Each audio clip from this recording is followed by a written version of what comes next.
मैंने एक हाउ मोन की रिच हेयरेस से शादी की थी, लेकिन शादी के दूसरे ही दिन नौकरानी मुझे उठाकर घर साफ करने के लिए बुलाने आ जाती है, जिस पर मैं सोच में पड़ जाता हूँ कि इतना बड़ा हाउ फैमिली होकर भी क्या दामाद से झाड़ू लगवाया जाता है। कहीं शादी के तुरंत बाद मुझे दबाने की कोशिश तो नहीं हो रही, या फिर नौकर लोग अपने मालिक की तरफ से जानबूझकर मुझे परेशान कर रहे हैं। जिस पर जैसे ही मैं दरवाजा खोलकर नीचे देखता हूँ, मैं पूरी तरह स्टंड रह जाता हूँ, क्योंकि जमीन पर हर तरफ सिर्फ बैंक कार्ड ही बैंक कार्ड पड़े होते हैं। तभी नौकरानी कहती है, यंग मास्टर, ये सब ओल्ड मैडम ने पहले से तैयार करवाया था। मुझे लगा शुभ समय निकल न जाए, इसलिए मैं आपको जल्दी बुलाने आ गई। मुझे अभी भी कुछ समझ नहीं आता। जिस पर वो फिर कहती है, ओह सही है, शायद यंग मास्टर को यहाँ की ट्रेडिशन नहीं पता। शादी के दूसरे दिन सुबह सास अपने दामाद के लिए पैसे रखती है ताकि वो उन्हें झाड़ू से स्वीप करे, लेकिन ओल्ड मैडम को ज्यादा झंझट पसंद नहीं, इसलिए उन्होंने सीधे बैंक कार्ड ही रखवा दिए। आपको बस सिंबॉलिकली थोड़ा सा स्वीप करना है। यह सुनकर मैं अंदर ही अंदर सोचने लगता हूँ कि ये कैसी ट्रेडिशन है भाई। अगर रोज सुबह ऐसे बैंक कार्ड स्वीप करने को मिले तो कौन देर तक सोना चाहेगा और कौन उठते ही इरिटेटेड होगा।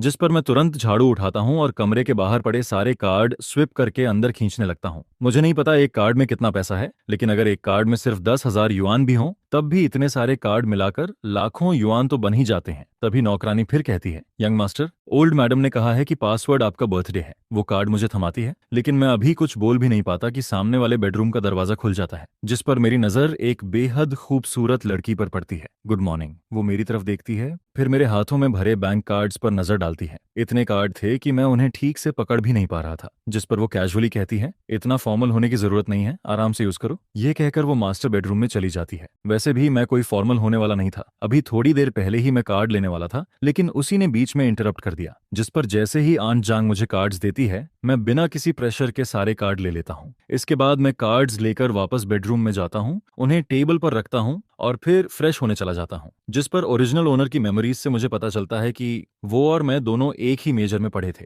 इतना ही नहीं, हम दोनों ने देश की टॉप यूनिवर्सिटीज से मास्टर डिग्री भी की थी। फर्क सिर्फ इतना था कि ग्रेजुएशन के बाद ओरिजिनल ओनर यूनिवर्सिटी में लेक्चरर बन गया था, जबकि मुझे मजबूरी में ऑडिट कंपनी में जॉब करनी पड़ी। ओरिजिनल ओनर को शादी की वजह से 3 दिन की छुट्टी मिली हुई थी, इसलिए फिलहाल उसे काम पर नहीं जाना था। जिस पर मैं सोचता हूँ कि इन 3 दिनों में उसके लेक्चर नोट्स अच्छे से पढ़ लूंगा, ताकि बाद में स्टूडेंट्स को पढ़ाते समय कोई गलती ना हो। सच कहूँ तो मुझे ओरिजिनल ओनर की ये जॉब बहुत पसंद आती है। वीकेंड की छुट्टी अलग, फेस्टिवल्स की छुट्टी अलग, ऊपर से विंटर वेकेशन और समर वेकेशन भी। अगर सुबह क्लास न हो तो आराम से देर तक सोकर ऑफिस जाओ, शाम को क्लास खत्म होते ही सीधा घर वापस। रात का पूरा टाइम सिर्फ अपना। जिस पर मैं अंदर ही अंदर इमोशनल होकर सोचता हूँ कि पिछले जन्म में मैं यूनिवर्सिटी में लेक्चरर नहीं बन पाया था। क्या वो मेरी मर्जी थी? नहीं, बस जिंदगी की अलग अलग परेशानियों ने मुझे वहां रुकने नहीं दिया। थैंक यू ओरिजिनल ओनर, सच में बहुत बहुत थैंक यू। इसी बीच मैं फेस वॉश कर रहा होता हूँ कि बगल वाले कमरे से आवाज आती है, जिस पर मैं टूथब्रश मुंह में दबाए बाथरूम से झांक कर देखता हूँ और पाता हूँ कि वो ड्रेसिंग रूम से बाहर आ चुकी है। जल्दी फ्रेश होकर नीचे ब्रेकफास्ट के लिए आ जाओ।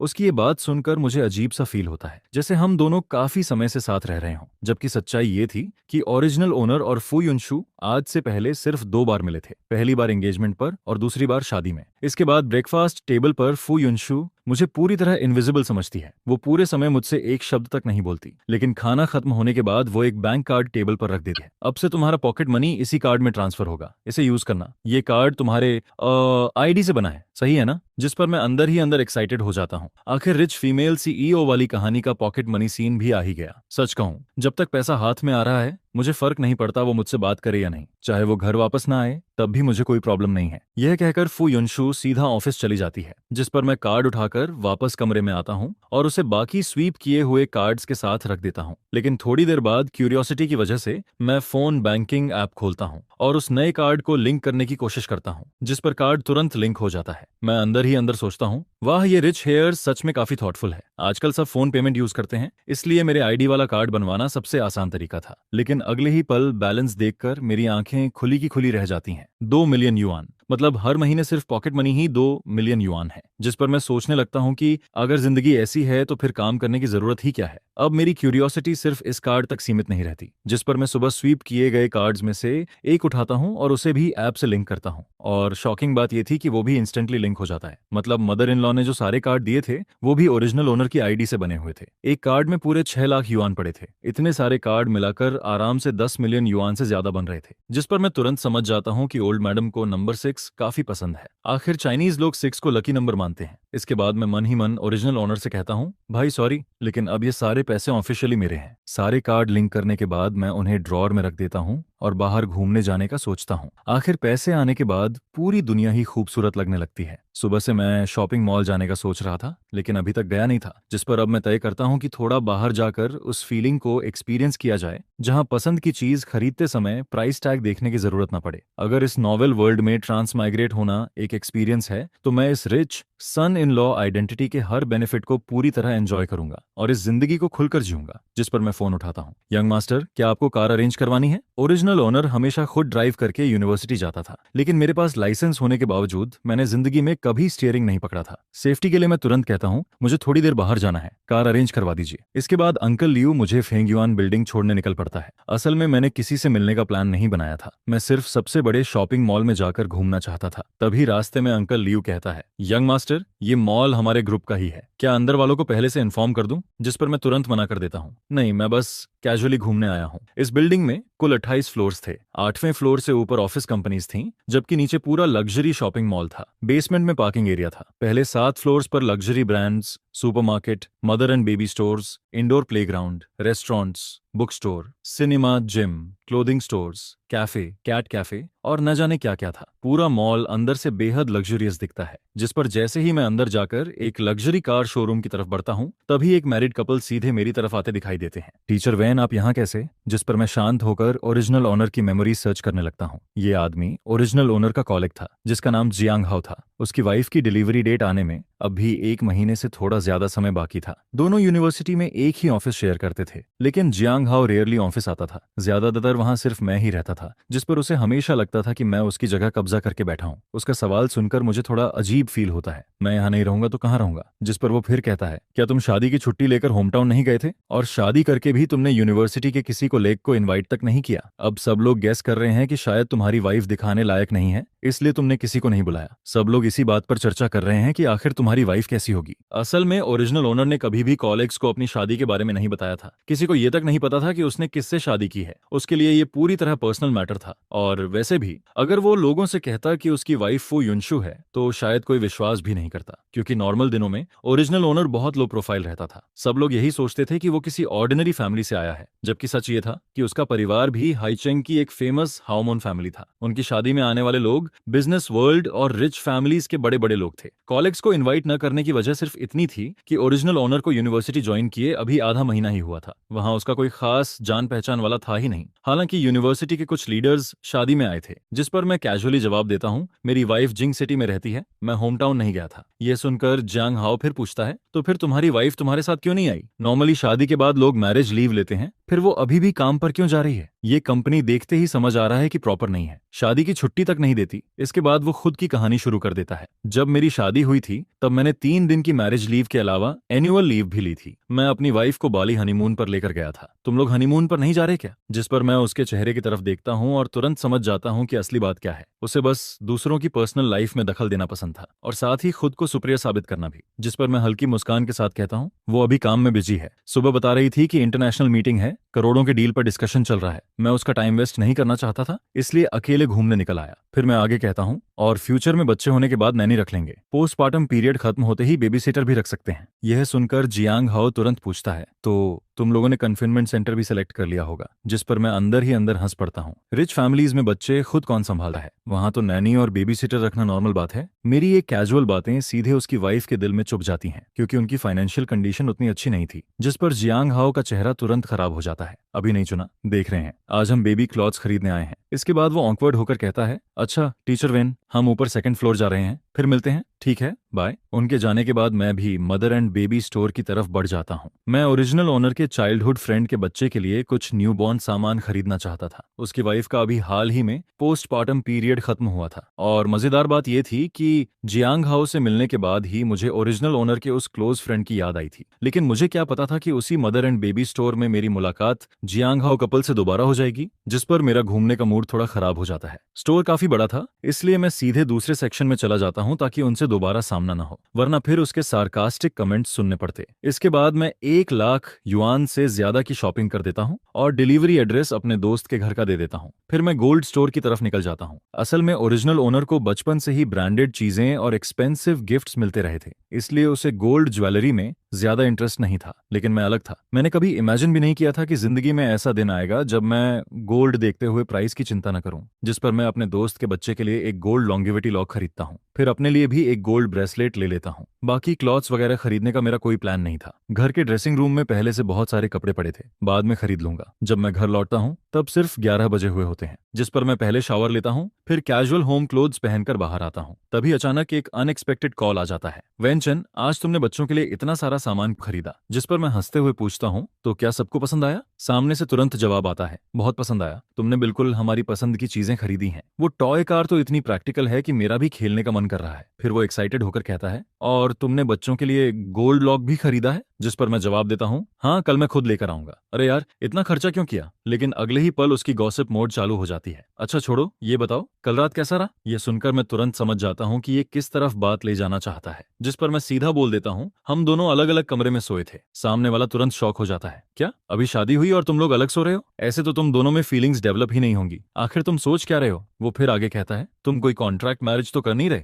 बाद में डिवोर्स का एग्रीमेंट भी नहीं है, तो मैरिड लाइफ कंटिन्यू करनी पड़ेगी ना? क्या तुम सच में फुयुनशु को बाहर किसी और को ढूंढने दोगे? उसकी बातें सुनकर मैं पूरी तरह साइलेंट हो जाता हूँ, क्योंकि वो सही कह रहा था। ये कोई कॉन्ट्रैक्ट मैरिज नहीं थी। अगर रिलेशनशिप चल सकती है तो नेचुरली उसे आगे बढ़ना ही चाहिए। जिस पर मैं ओरिजिनल नॉवेल की बातें याद करने की कोशिश करता हूँ। ओरिजिनल ओनर और फू युनशु का रिलेशनशिप आखिर कब क्लोज हुआ था? एक्सीडेंट कब हुआ था? बाद में दोनों के बीच फीलिंग्स डेवलप हुई थी या नहीं? लेकिन नॉवेल में इन इंपॉर्टेंट चीजों का कभी डिटेल में जिक्र ही नहीं किया गया था। कॉल कटने के बाद मैं काफी देर तक सोचता रहता हूँ। आखिर मैं ये फैसला करता हूँ कि ये जिंदगी मेरे लिए पूरी तरह नई शुरुआत है, इसलिए मैं किसी जल्दबाजी में नहीं पड़ूंगा। बस अपने दिल की सुनूंगा और अपने पेस पर आगे बढ़ूंगा। दोपहर में मैं बुक्स और लैपटॉप लेकर स्टडी रूम की तरफ जाता हूँ, जिस पर अंदर जाकर मैं नोटिस करता हूँ कि वहां सिर्फ फू युनशु का वर्क स्पेस ही नहीं था, बल्कि एक नया सेक्शन खास मेरे लिए भी तैयार किया गया था। तभी आन जांग समझाते हुए कहती हैं, घर के हर फ्लोर पर स्टडी रूम है। यंग मिस ने सोचा कि आपके काम में भी स्टडी रूम की जरूरत पड़ेगी। वो नहीं चाहती थी कि आपको बार बार स्टेयर्स चढ़ना पड़े,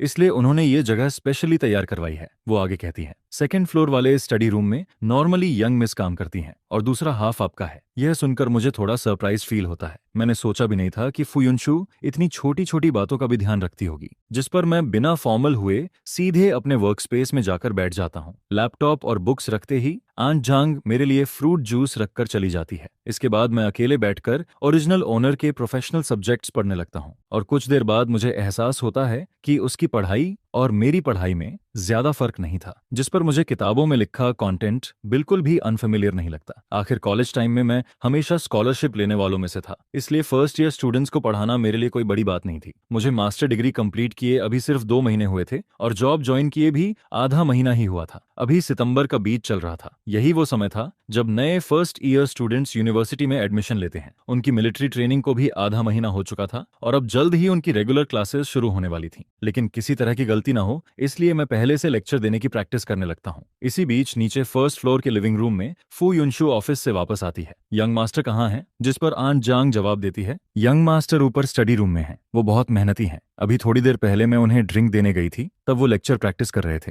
लेकिन फू युनशु को शायद ज्यादा इंटरेस्ट नहीं था कि मैं क्या कर रहा हूँ। जिस पर वो कैजुअली कहती है, उन्हें नीचे बुलाइए, मैं उन्हें अपने एक फ्रेंड से मिलवाने ले जा रही हूँ। आन जांग फिर पूछती है, क्या यंग मास्टर को थोड़ा फॉर्मली ड्रेस होना चाहिए? मैं उनके लिए क्लॉथ्स तैयार कर दूं? नहीं, सिंपल ही रहने दो। इसके बाद आन जांग ऊपर आकर कहती है, यंग मास्टर, यंग मिस वापस आ गई हैं, वो आपको अपने एक फ्रेंड से मिलवाने ले जाना चाहती हैं। मैं अभी आता हूँ। असल में मिरर के सामने लेक्चर प्रैक्टिस करते करते मेरा कॉन्फिडेंस काफी बढ़ गया था। बस मुझे लग रहा था कि अभी भी कुछ कमी बाकी है। जिस पर मैं जल्दी से सामान समेटता हूँ और स्टडी रूम से बाहर निकल जाता हूँ। आन जांग रास्ते में कहती है, शायद यंग मिस के काफी क्लोज फ्रेंड्स हैं, उन्होंने कहा है कि ज्यादा फॉर्मल होने की जरूरत नहीं है, आराम से चलिए। ठीक है, थैंक यू आन जांग। इसके बाद मैं बेडरूम में वापस जाकर कपड़े बदलता हूँ। सितंबर के बीच में भी जिंग सिटी का मौसम काफी गर्म था। जैसे ही मैं नीचे उतरता हूँ, फुयुनशु की आवाज सुनाई देती है। कल हमारी शादी थी। मेरा एक लॉयर फ्रेंड है जिंगहाओ, किसी जरूरी काम की वजह से वो शादी में नहीं आ पाया था, इसलिए आज उसने इंसाइट किया कि मैं ट्रीट दूं और तुम्हें भी साथ लेकर आऊं। जिस पर मैं मन ही मन सोचता हूं कि वैसे भी मेरे पास कोई काम नहीं है, साथ जाना बुरा नहीं होगा।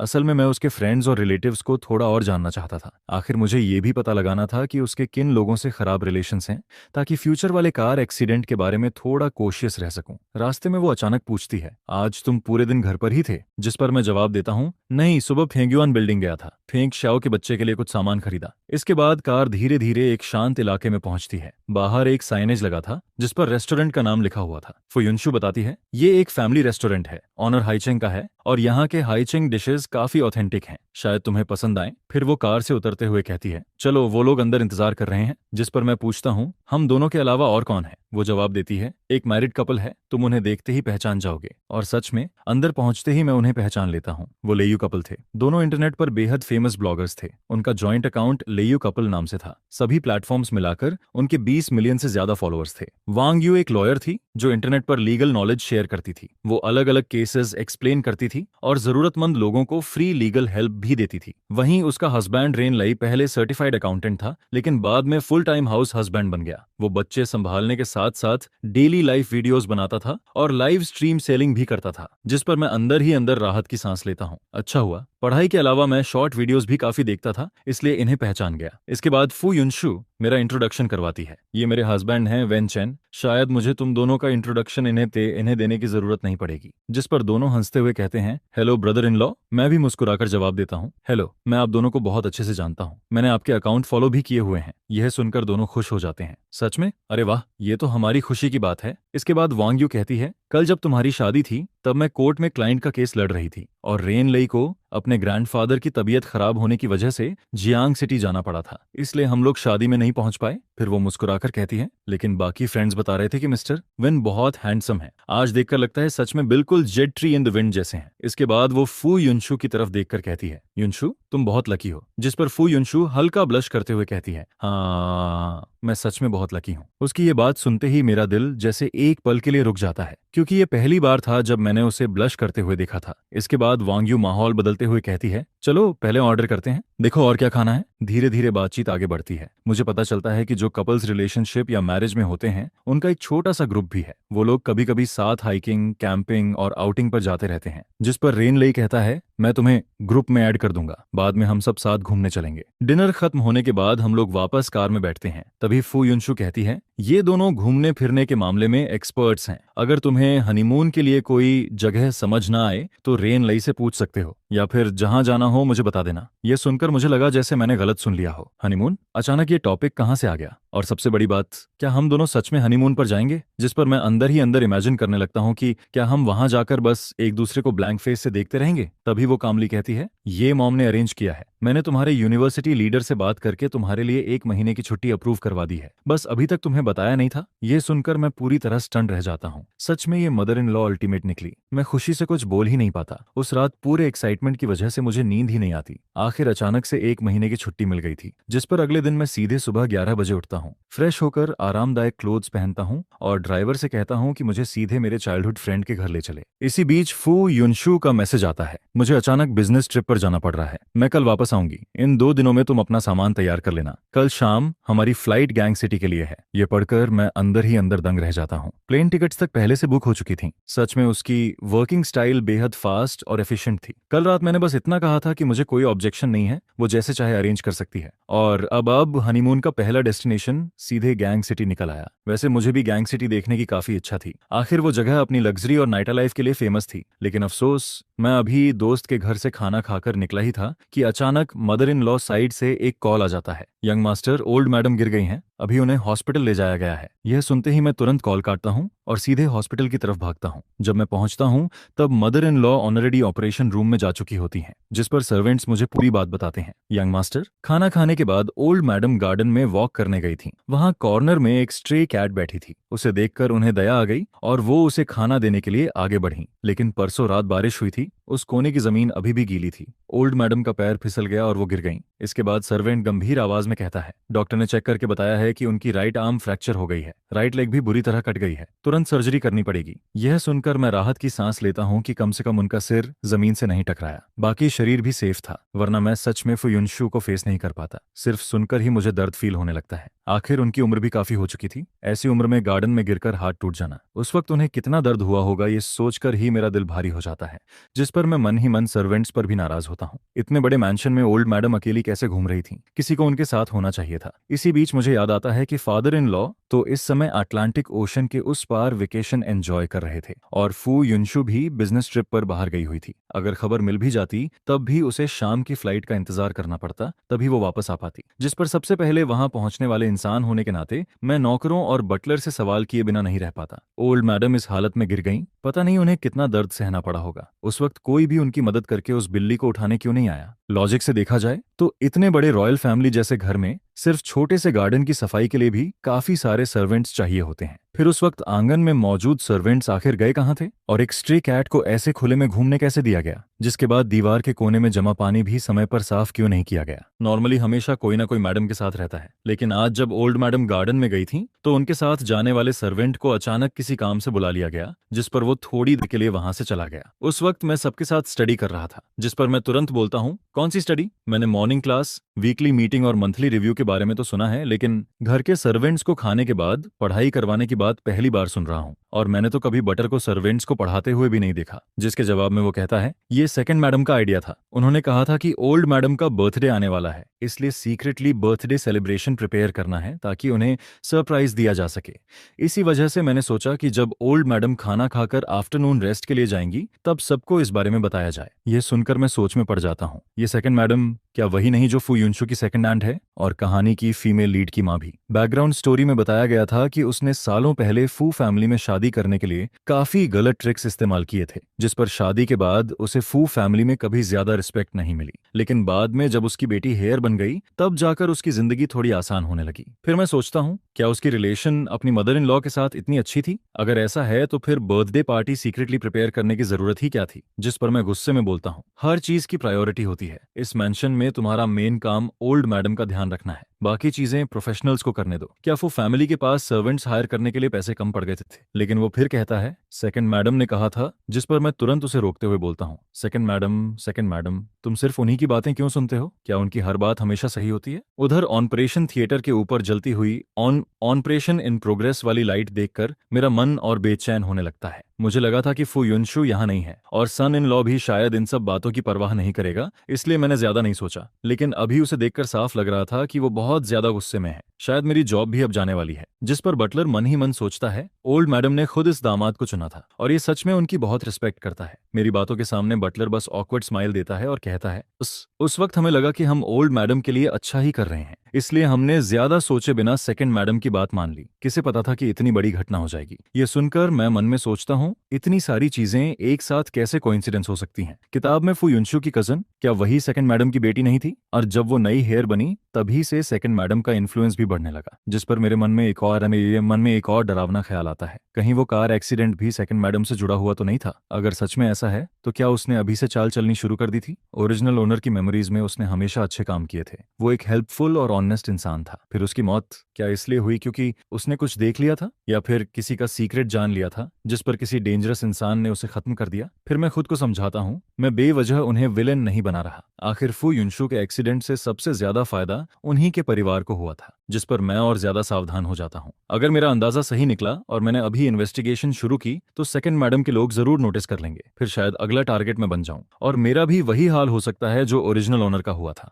यह सोचकर मैं तुरंत अपने एक्सप्रेशंस कंट्रोल करता हूँ। नहीं, मुझे अपनी फीलिंग्स बाहर नहीं दिखानी चाहिए। फिर मैं बटर से शांत आवाज में कहता हूँ, अगली बार ध्यान रखना, चाहे कुछ भी हो जाए, सबसे पहले ओल्ड मैडम की सेफ्टी जरूरी है। उनके आसपास हमेशा कोई ना कोई मौजूद रहना चाहिए और कोर्टयार्ड का हर कोना साफ होना चाहिए। अब जो होना था वो हो चुका था, इसलिए सब बस ऑपरेशन रूम के बाहर इंतजार करते रहते हैं। जिसके बाद मैं पूछता हूँ, फू युनशु को खबर दी गई? जिस पर बटर जवाब देता है, जी, यंग मिस को कॉल कर दिया गया है, वो वापस आने के रास्ते में है। समय ऐसे गुजरता है जैसे पूरा एक सेंचुरी बीत गई हो और आखिरकार डॉक्टर ओल्ड मैडम को ऑपरेशन रूम से बाहर लेकर आता है। जिस पर मैं नोटिस करता हूँ कि ये डॉक्टर फू युनशु का पुराना क्लासमेट है, इसलिए वो मुझे तुरंत पहचान लेता है और कहता है, मिस्टर वेन, ज्यादा चिंता मत कीजिए, ऑपरेशन ज्यादा कॉम्प्लिकेटेड नहीं था, बस बोन फ्रैक्चर हुआ था, इसलिए 3 नेल्स लगाने पड़े। ओल्ड मैडम को थोड़ा दर्द जरूर सहना पड़ेगा, लेकिन अगर वो अच्छे से रेस्ट करेंगी तो कुछ समय बाद ठीक हो जाएंगी। मैं राहत की सांस लेते हुए कहता हूँ, डॉक्टर, आपने बहुत मेहनत की, मैं पहले ओल्ड मैडम को देख लेता हूँ। इसके बाद मैं वार्ड में जाकर ओल्ड मैडम के बेड के पास खड़ा हो जाता हूँ। इस वक्त वो अभी भी अनकॉन्शियस थीं और उनके हाथ में ड्रीप लगी हुई थी। कमरे में मेरे अलावा बटरफिंग,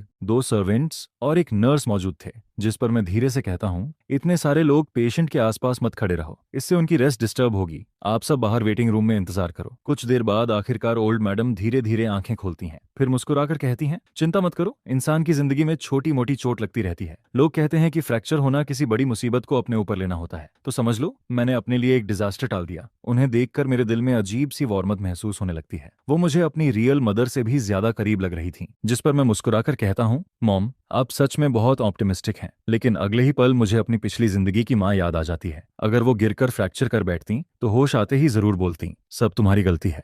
अगर तुम लोग सक्सेसफुल होते और मेरे लिए अच्छा घर खरीद देते तो क्या मैं गिरती? मेरी किस्मत ही खराब है। पूरी जिंदगी मेहनत की, लेकिन कोई भी बच्चा लॉयल नहीं निकला। फिर मुझे याद आता है कि अभी तक मैं ओरिजिनल ओनर के रियल पेरेंट्स से भी नहीं मिला हूँ। जब वो 6 साल का था तभी उसके पेरेंट्स का डिवोर्स हो गया था, जिसके बाद दोनों ने जल्दी ही नई फैमिली बना ली। ओरिजिनल ओनर अपने फादर और स्टेप मदर के साथ बड़ा हुआ और उनका रिलेशन भी ठीक ठाक ही था। शादी के वक्त दोनों आए जरूर थे, लेकिन अपने नए पार्टनर और बच्चों के साथ। जिस पर मैं ओल्ड मैडम से कहता हूँ, मॉम आप बस आराम कीजिए, मैं घर जाकर किचन अरेंज करता हूँ और आपके लिए खाना भेजता हूँ। अभी आपको अच्छे से न्यूट्रिशन लेना होगा नितिन। लेकिन वो तुरंत मना कर देती हैं, जरूरत नहीं है, घर में शेफ्स और सर्वेंट्स हैं, वो खुद खाना भेज देंगे, तुम्हें परेशान होने की जरूरत नहीं, तुम बस यहाँ बैठकर मुझसे बातें करो। फिर वो मुस्कुराते हुए कहती हैं, कल तुम दोनों हनीमून पर जाने वाले थे ना? सुना है पहला स्टॉप हार्बर सिटी है। चलो मैं तुम्हें अपनी पुरानी मेमोरीज सुनाती हूँ जब मैं वहां गई थी। जिस पर मैं तुरंत बोल पड़ता हूँ, मॉम अब हनीमून का क्या मतलब? वैसे भी मेरी 1 महीने की छुट्टी है, मैं घर पर रहकर आपकी देखभाल करूंगा। यह सुनकर ओल्ड मैडम हल्का सा हंस देती हैं। वो ऐसी इंसान थीं जिन्हें बीमारी में भी बच्चों की सेवा नहीं चाहिए होती। उल्टा वो चाहती थीं कि हम अपनी हनीमून ट्रिप वैसे ही कंटिन्यू करें जैसा पहले प्लान हुआ था। फिर वो थोड़ा सख्त होकर कहती हैं, ऐसा बिल्कुल नहीं होगा, बड़ी मुश्किल से शादी के बाद 1 महीने की छुट्टी मिली है, अब कैसे कह सकते हो कि नहीं जाओगे? मुझे बस फ्रैक्चर हुआ है, कोई बड़ी बीमारी नहीं। यहाँ सर्वेंट्स हैं मेरी देखभाल के लिए, तुम लोगों को यहाँ रुकने की जरूरत नहीं है। जिस पर मैं तुरंत बोलता हूँ, कोई बात नहीं मॉम, अभी मेरी विंटर वेकेशन और समर वेकेशन बाकी है, फैमिली से ज्यादा जरूरी भला और क्या हो सकता है। जब आप ठीक हो जाएंगी तब घूमने के मौके फिर मिल जाएंगे, और हनीमून ट्रिप कैंसिल हो जाए तो भी कोई फर्क नहीं पड़ता। असल में मैं खुद भी फुयुनशु के साथ अकेले हनीमून पर जाने को लेकर थोड़ा ऑकवर्ड फील कर रहा था। अब अच्छी बात यह थी कि मेरे पास ना जाने का एक परफेक्ट एक्सक्यूज भी मिल गया था। उधर तभी फुयुनशु हॉस्पिटल पहुंचती है। वो रूम के बाहर ग्लास विंडो से अंदर झांकती है और हमें बातें करते हुए देखती है। पता नहीं मैंने ऐसा क्या कहा था, जिस पर बेड पर लेटी ओल्ड मैडम लगातार हंस रही थी। फिर वो जल्दी से अंदर आती है और कहती है, मॉम मैं आ गई, अब कैसी तबीयत है आपकी? बहुत दर्द हो रहा है क्या? जिस पर ओल्ड मैडम मुस्कुराकर कहती हैं, अरे नहीं, मैं बिल्कुल ठीक हूँ, बस छोटा सा ऑपरेशन हुआ है। जिंदगी में इससे बड़े तूफान देख चुकी हूँ मैं, इतनी सी बात से क्या होगा? यह देखकर मैं चुपचाप बाहर निकल आता हूँ ताकि माँ बेटी आराम से बातें कर सकें। लेकिन जैसे ही मैं बाहर वेटिंग एरिया में बैठता हूँ तभी अचानक एक औरत की तेज आवाज सुनाई देती है। अच्छे भले इंसान को ऐसी चोट कैसे लग गई? तुम लोग काम कैसे करते हो? आंगन का गंदा पानी तक साफ नहीं कर पाए? जिस पर मैं तुरंत आवाज पहचान लेता हूँ, ये सेकंड मैडम थी। उन्हें देखकर मैं थोड़ा हैरान रह जाता हूँ। वो सच में काफी यंग दिख रही थी, मुश्किल से 40 के आसपास, और ऑनेस्टली कहूं तो उन्होंने खुद को बहुत अच्छे से मेंटेन किया हुआ था। फिर वो जल्दी से पूछती हैं, युनशु तुम्हारी माँ कैसी हैं? जिस पर फू युनशु जवाब देती है, मॉम अभी थोड़ी देर पहले ही होश में आई हैं। मैं बाहर डूबते हुए सूरज को देखता हूँ और सोचता हूँ कि इस वक्त तक शायद किसी ने खाना भी नहीं खाया होगा। तभी फू युनशु कहती है, थोड़ी देर में घर से खाना आ जाएगा। जिस पर सेकंड मैडम तुरंत बोलती हैं, चलो पहले मैं उन्हें देख लूं, इस उम्र में गिरना बहुत तकलीफ देता है। उन्हें देखकर मुझे थोड़ा अजीब फील होता है, क्योंकि वो बहुत जेंटल और काइंड लग रही थी, बिल्कुल वैसी नहीं जैसी मैंने इमेजिन किया था। अंदर जाते ही वो ओल्ड मैडम का हाथ पकड़कर कहती हैं, सिस्टर इन लॉ आप ऐसे कैसे गिर गई? उस वक्त आपके साथ कोई नहीं था क्या? ओल्ड मैडम उस वक्त फू युनशु से बातें कर रही थी। फिर वो मुस्कुराते हुए कहती हैं, आओ यहाँ बैठो। जिस पर सेकंड मैडम तुरंत पास बैठ जाती हैं और कहती हैं, जैसे ही खबर मिली मैं तुरंत यहाँ चली आई। अच्छी बात यह रही कि घर में रिब सूप बन रहा था और अभी भी गर्म है, मैं आपके लिए लेकर आई हूँ। फिर वो सूप आगे बढ़ाते हुए कहती हैं, लोग कहते हैं ना जो खाओ वही शरीर बनता है। थोड़ा सूप पीजिए और थोड़ा मीट भी खाइए, आपकी बोन्स जल्दी रिकवर होंगी। स्मेल कीजिए, कितना अच्छा लग रहा है। जिस पर ओल्ड मैडम खुश होकर कहती हैं, वाह, सिर्फ स्मेल से ही भूख लगने लगी। उन्हें ऐसे देखकर मुझे लगने लगता है कि शायद दोनों का रिलेशन सच में काफी अच्छा था, वरना सेकंड मैडम इतनी जल्दी सूप लेकर यहाँ नहीं आती। फिर मैं मन ही मन सोचता हूँ, मैंने पहले इनके बारे में जरूरत से ज्यादा गलत सोच लिया था। तभी सेकंड मैडम मेरी तरफ देखकर कहती हैं, वेंचन तुमने अभी तक खाना नहीं खाया ना? जिस पर मैं जवाब देता हूँ, यहाँ मॉम के साथ था इसलिए भूख का ध्यान ही नहीं रहा। फिर ओल्ड मैडम तुरंत बोलती हैं, जल्दी जाकर खाना खाओ, पहले खाना जरूरी है। जिस पर फू युनशु मेरी तरफ देखकर कहती हैं, चलो। इसके बाद हम दोनों हॉस्पिटल से निकलकर एक रेस्टोरेंट पहुंचते हैं। मैं कैजुअली पूछता हूँ, कुछ भी चलेगा, मुझे खाने में ज्यादा चॉइस नहीं है। लेकिन फिर भी मैं थोड़ा हेजिटेंट होकर पूछता हूँ, युनशु तुम श्योर हो कि हमें इसी रेस्टोरेंट में खाना चाहिए? तभी रेस्टोरेंट का मालिक मुस्कुराते हुए हमारे पास आता है और कहता है, यंग मिस, यंग मास्टर, आप लोग क्या खाना पसंद करेंगे? जिस पर फू युनशु कहती हैं, अंकल लिन, आप अपने स्पेशल डिशेस बना दीजिए और एक पॉट टी भी ले आइए। मैं क्यूरियस होकर पूछता हूँ, वैसे ये रेस्टोरेंट किसका है? जिस पर वो जवाब देती है, जो अभी आए थे वही यहाँ के शेफ भी हैं और ऑनर भी। वो मेरे ग्रैंडफादर के डिसिप्लिन हैं। पहले एक हाई क्लास होटल में हेड शेफ थे, बाद में कुछ हुआ जिसके बाद उन्होंने खुद का रेस्टोरेंट खोल लिया और इस रेस्टोरेंट में हाफ इन्वेस्टमेंट मेरे ग्रैंडफादर की है। यह सुनकर मैं थोड़ा शॉक्ड हो जाता हूँ। ग्रैंडफादर पहले शेफ थे? मुझे तुरंत महसूस होता है कि इस कहानी के पीछे जरूर कोई हिडन स्टोरी है, क्योंकि बाहर से सिंपल दिखने वाला ये रेस्टोरेंट अंदर से काफी लग्जरी था और यहाँ की प्राइसेस भी बिल्कुल चीप नहीं थी। जिस पर फुयुनशु धीरे से कहती है, हाँ, ग्रैंडफादर कुकिंग स्किल की वजह से ही ऊपर तक पहुंचे थे, लेकिन वो सब पुरानी बातें हैं, उन्हें याद ना करना ही बेहतर है। उसके चेहरे का एक्सप्रेशन देखकर साफ लग रहा था कि इसमें कोई पेनफुल मेमोरी जुड़ी हुई है, इसीलिए मैं भी टॉपिक बदल देता हूँ। तभी खाना आ जाता है और अंकल लिन मुस्कुराकर कहते हैं, आराम से खाना खाइए। जिस पर मैं बोलता हूँ, थैंक यू अंकल लिन। फिर फुयुनशु मुझे खाना टेस्ट करने के लिए कहती है, ट्राई करो, टेस्ट बहुत अच्छा है। यहाँ की सारी वेजिटेबल्स और मीट सबसे फ्रेश होते हैं, सब कुछ अपने फार्म से आता है, बिना पेस्टिसाइड और केमिकल फर्टिलाइजर के। अगर आगे कभी बाहर का खाना डर्टी लगे तो यहाँ आ जाना। इसके बाद घर लौटते वक्त मैं काफी देर तक सोचता रहता हूँ, फिर आखिरकार बोलता हूँ, कल हार्बर सिटी जाने का प्लान कैंसिल कर देते हैं। मॉम हॉस्पिटल में हैं और ऐसे में घूमने जाना सही नहीं लगेगा। जिस पर वो बिना ज्यादा रिएक्शन दिए बस कहती है, अगर नहीं जाना चाहते तो ठीक है। जब हम फिर हॉस्पिटल पहुंचते हैं तब तक ओल्ड मैडम सो चुकी थीं। बटर बताता है कि वो काफी देर तक सेकंड मैडम से बातें करती रही थीं, इसलिए जल्दी थक गईं। फिर बटर कहता है, आप दोनों अब घर जाइए, चिंता मत कीजिए। डीन ने स्पेशली 2 प्रोफेशनल केयर टेकर्स भेजे हैं जो शिफ्ट में ओल्ड मैडम का ध्यान रखेंगे। जिस पर फू युनशु मेरी तरफ देखकर कहती है, वांग यू, और बाकी लोग मुझे बाहर चलने के लिए बुला रहे हैं, तुम चलोगे? मैं सिर हिलाकर कहता हूँ, नहीं, मुझे अल्कोहल पीना नहीं आता, मैं घर जाकर रेस्ट करूंगा। जिस पर वो कहती है, ठीक है, मैं अंकल लियू को तुम्हें लेने भेज देती हूँ। फिर कुछ देर बाद वो फोन पर कहती है, ठीक है अंकल लियू, मुझे पता है आप पास ही हैं। इसके बाद वो मेरी तरफ मुड़कर कहती है, थोड़ी देर में वो आ जाएंगे। मैं हल्का सा मुस्कुराकर कहता हूँ, तुम भी कम ड्रिंक करना और ड्रिंक करने के बाद ड्राइव मत करना। रात की हल्की ठंडी हवा धीरे धीरे बह रही थी। उस वक्त मुझे अचानक ग्रैंडफादर की कही हुई बात याद आती है, जब कोई तुम्हारी चिंता करता है तभी असली हैप्पीनेस फील होती है। और शायद पहली बार मुझे भी उस हैप्पीनेस का थोड़ा एहसास होने लगता है। उधर फू युनशु की लैश एज हल्के से कांपती है। फिर वो धीरे से जवाब देती है, समझ गई। कुछ देर बाद अंकल लियू आ जाते हैं। वो तब तक वहीं खड़ी रहती है जब तक मैं कार में बैठ नहीं जाता। उसके बाद ही वो खुद ड्राइव करके वहां से निकलती है। उधर बार में पहुंचते ही बाकी लोग उसे देखकर तुरंत वार्म वाटर लेकर आते हैं। आओ आओ, आखिर मैडम आ ही गई, हम लोग कब से तुम्हारा इंतजार कर रहे थे। बिजी पर्सन को पकड़ना कितना मुश्किल है पता है। जिस पर दूसरा इंसान हंसते हुए कहता है, आज तो तुम्हें कुछ ड्रिंक्स पीनी ही पड़ेंगी। लेकिन फू युनशु तुरंत बोलती है, मेरे हस्बैंड ने कहा है कम ड्रिंक करना। यह सुनते ही बाकी सब लोग जोर से हंस पड़ते हैं। क्या बात है,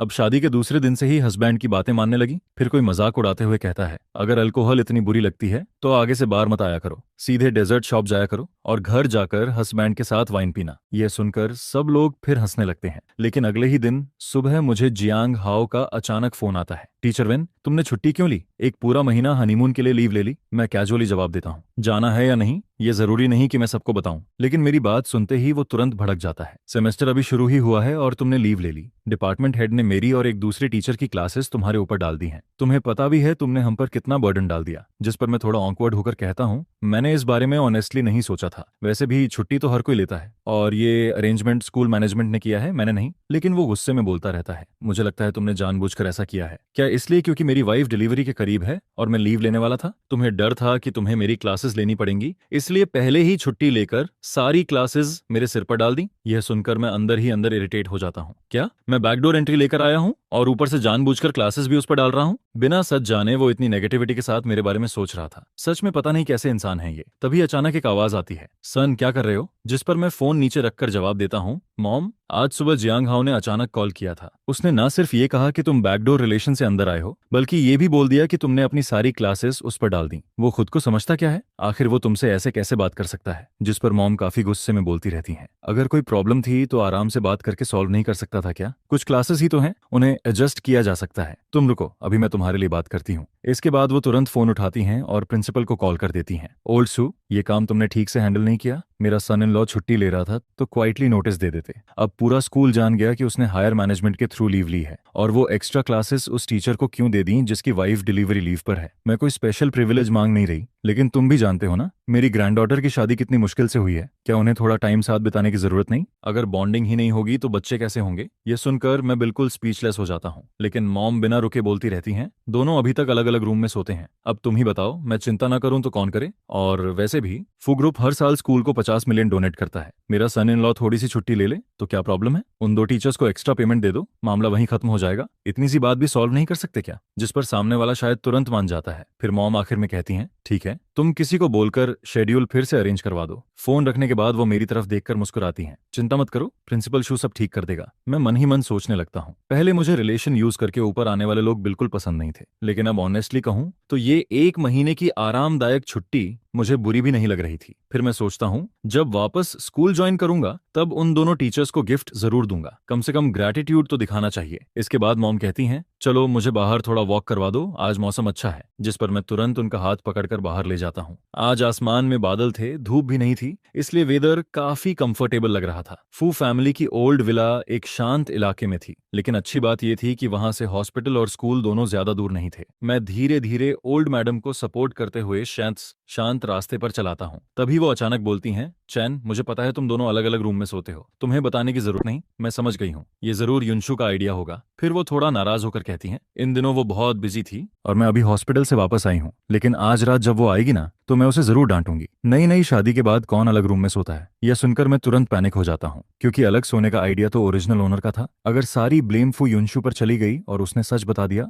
तो मेरी पोल खुल जाएगी। लेकिन मेरी चुप्पी देखकर ओल्ड मैडम उल्टा इमोशनल हो जाती हैं। तुम्हारा नेचर सच में बहुत अच्छा है, हर बात में कॉम्प्रोमाइज कर लेते हो और शिकायत भी नहीं करते। आज रात मैं उसे बोलूंगी कि वो तुमसे प्रॉपरली अपोलोजाइज करे। जिस पर मैं जल्दी से कहता हूँ, मॉम, इसकी जरूरत नहीं है, शादी से पहले हम बस एक बार मिले थे, नेचुरली हमें एक दूसरे को समझने में टाइम लगेगा और उसका काम भी बहुत बिजी है, धीरे धीरे सब ठीक हो जाएगा, आपको टेंशन लेने की जरूरत नहीं। और वैसे भी युनशु ने मेरे साथ कुछ गलत नहीं किया। लेकिन ओल्ड मैडम गहरी सांस लेते हुए कहती हैं, तुम लोगों को जल्दी नहीं है, लेकिन मुझे है। देखो, हमारी उम्र हो चुकी है, अब बस यही इच्छा है कि बच्चे और ग्रैंड चिल्ड्रेन हमारे आसपास हों। तुम्हारे फादर भी अगर ग्रैंड चिल्ड गोद में उठा लें तो शायद हर वक्त ट्रैवल करने की जिद छोड़ दें। फिर वो धीरे से बोलती हैं, असल में हम बूढ़े हो गए हैं, नहीं तो हम तुम्हें इतना फोर्स नहीं करते। पहले हमें लगता था कि बच्चे खुश रहें, वही काफी है, लेकिन उम्र बढ़ने के साथ कुछ अधूरे रिग्रेट्स दिल में रह जाते हैं। जिस पर वो हल्की आवाज में कहती हैं, हमारे घर में कोई थ्रोन तो नहीं है इनहेरिट करने के लिए, लेकिन प्रॉपर्टी बहुत ज्यादा है, आखिर उसे बाहर वालों के हाथ में कैसे जाने दें? यह सुनकर मुझे महसूस होता है कि उनकी बात बिल्कुल गलत भी नहीं थी। फू फैमिली सच में एक टॉप वेल्थी फैमिली थी और इतनी बड़ी प्रॉपर्टी नेचुरली इनहेरिटेंस इश्यू बन सकती थी। ओल्ड मैडम और ओल्ड मास्टर के पास सिर्फ फू युनशु ही थी, इसलिए उनका चिंतित होना भी नॉर्मल था। लेकिन आयरनी ये थी कि ओरिजिनल स्टोरी में आखिरकार सारी प्रॉपर्टी सेकंड ब्रांच के हाथ में चली जाती है। फिर ओल्ड मैडम मेरा हाथ पकड़कर कहती हैं, चेन, मुझे पता है तुम मेरी बात समझ रहे हो, मैं तुम्हें अभी डिसीजन लेने के लिए फोर्स नहीं कर रही, मैं बस चाहती हूँ कि तुम इस मैरिज को सीरियसली लो। शादी कोई ऐसी चीज नहीं कि मुश्किल आते ही डिवोर्स कर लो। हस्बैंड वाइफ को एक दूसरे के साथ एडजस्ट होने में टाइम लगता है। फिर वो थोड़ा सीरियस होकर कहती हैं, और एक बात साफ कहूंगी, इस फैमिली को हीयर्स चाहिए। तुम्हें पता है ना इस प्रॉपर्टी पर कितनी नजरें लगी हुई हैं। मैंने और उसके फादर ने ये सब जीरो से शुरू किया था, यहाँ तक पहुंचना आसान नहीं था। इसके बाद वो फू युनशु के चाइल्डहुड के बारे में बताने लगती हैं। जब वो छोटी थी तब उसे अपने ग्रैंडफादर के साथ कुकिंग करना बहुत पसंद था। प्राइमरी स्कूल में उसका सपना शेफ बनने का था, लेकिन उसके फादर ने उसे काफी डांटा। उसके बाद जानबूझकर उसे बिजनेस नॉलेज सिखाई गई ताकि वो फ्यूचर में इस फैमिली की रिस्पॉन्सिबिलिटी संभाल सके। फिर वो धीरे से कहती हैं, मुझे अपनी बेटी पर बहुत दया आती है, लेकिन ये रिस्पॉन्सिबिलिटी है जिसे उसे उठाना ही पड़ेगा। मैं चुपचाप बैठकर उनकी सारी बातें सुनता रहता हूँ।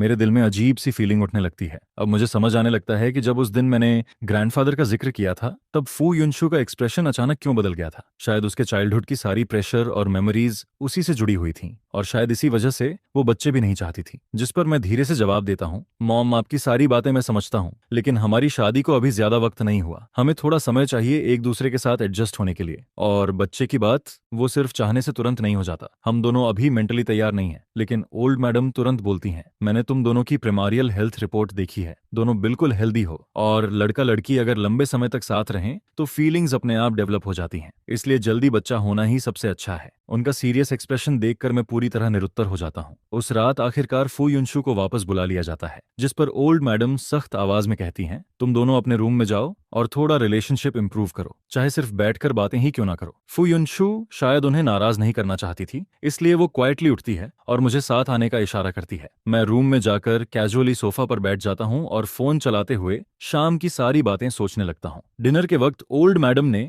फू युनशु को काफी डांटा था। उन्होंने कहा था कि वेडिंग नाइट पर उसे मुझे अकेला नहीं छोड़ना चाहिए था, लेकिन पूरी बात सुनने के दौरान फू युनशु ना तो कुछ डिनाई करती है और ना ही कोई एक्सप्रेशन दिखाती है। वो बस चुपचाप सब सुनती रहती है, जिस पर मैं मन ही मन सोचता हूँ शायद वो इस बात को सीरियसली नहीं ले रही। तभी अचानक वो मेरी तरफ देखकर पूछती है, आज मॉम ने तुमसे काफी बातें की ना? मैं कैजुअली जवाब देता हूँ, मैं उन्हें वॉक पर ले गया था, उन्होंने बहुत सारी बातें बताई। बच्चों वाली बात मैं जानबूझकर मेंशन नहीं करता, लेकिन तभी वो सीधा पूछती है, क्या तुमने मॉम से कहा कि मैं तुम्हें इग्नोर करती हूँ? जिस पर मैं तुरंत बोलता हूँ, नहीं, वो तो उन्होंने खुद कहा था। फिर वो मेरी आंखों में देखते हुए पूछती है, लेकिन तुमने उन्हें एक्सप्लेन भी नहीं किया, सही कह रही हो ना? इसके बाद कमरे में कुछ सेकंड के लिए साइलेंस छा जाता है। फिर वो धीरे से पूछती है, तो अब तुम्हारा क्या प्लान है? वापस अलग अलग रूम्स में सोना है या फिर हस्बैंड वाइफ की रिस्पॉन्सिबिलिटीज निभानी शुरू करें? ऐसा भी नहीं है कि ये नहीं हो सकता। पिछले जन्म में मैंने कभी किसी से प्यार तक नहीं किया था और न ही कभी उस तरह की कोई चीज एक्सपीरियंस की थी। फो वॉन तो इतनी खूबसूरत और दिल हिला देने वाली है, फिर मैं क्यों मना करूं? बच्चे तो अभी जरूरी नहीं है, लेकिन हस्बैंड वाइफ वाली लाइफ तो हो सकती है। तब हम लोग प्रिकॉशंस यूज कर लेंगे, है ना? लगता है दादी ने इनहेरिटेंस वाली बात भी तुमसे कर ली है। क्या तुम फ्यूचर में होने वाले बच्चे की पोजीशन मजबूत करना चाहते हो? मेरा वो मतलब नहीं है, मैं बस हस्बैंड वाइफ की रिस्पॉन्सिबिलिटी निभाने की बात कर रहा था। रहने दो रहने दो, आज मैं सोफा पर सो जाता हूँ। वापस आने के बाद भी एक ही रूम में रहने की जरूरत नहीं है। मैंने पहले ही मॉम से कह दिया था कि इस चीज की कोई जल्दी नहीं है। आखिर मैंने उस वक्त हाँ क्यों बोल दिया? अब तो मेरी असली रंगीन सोच सामने आ गई।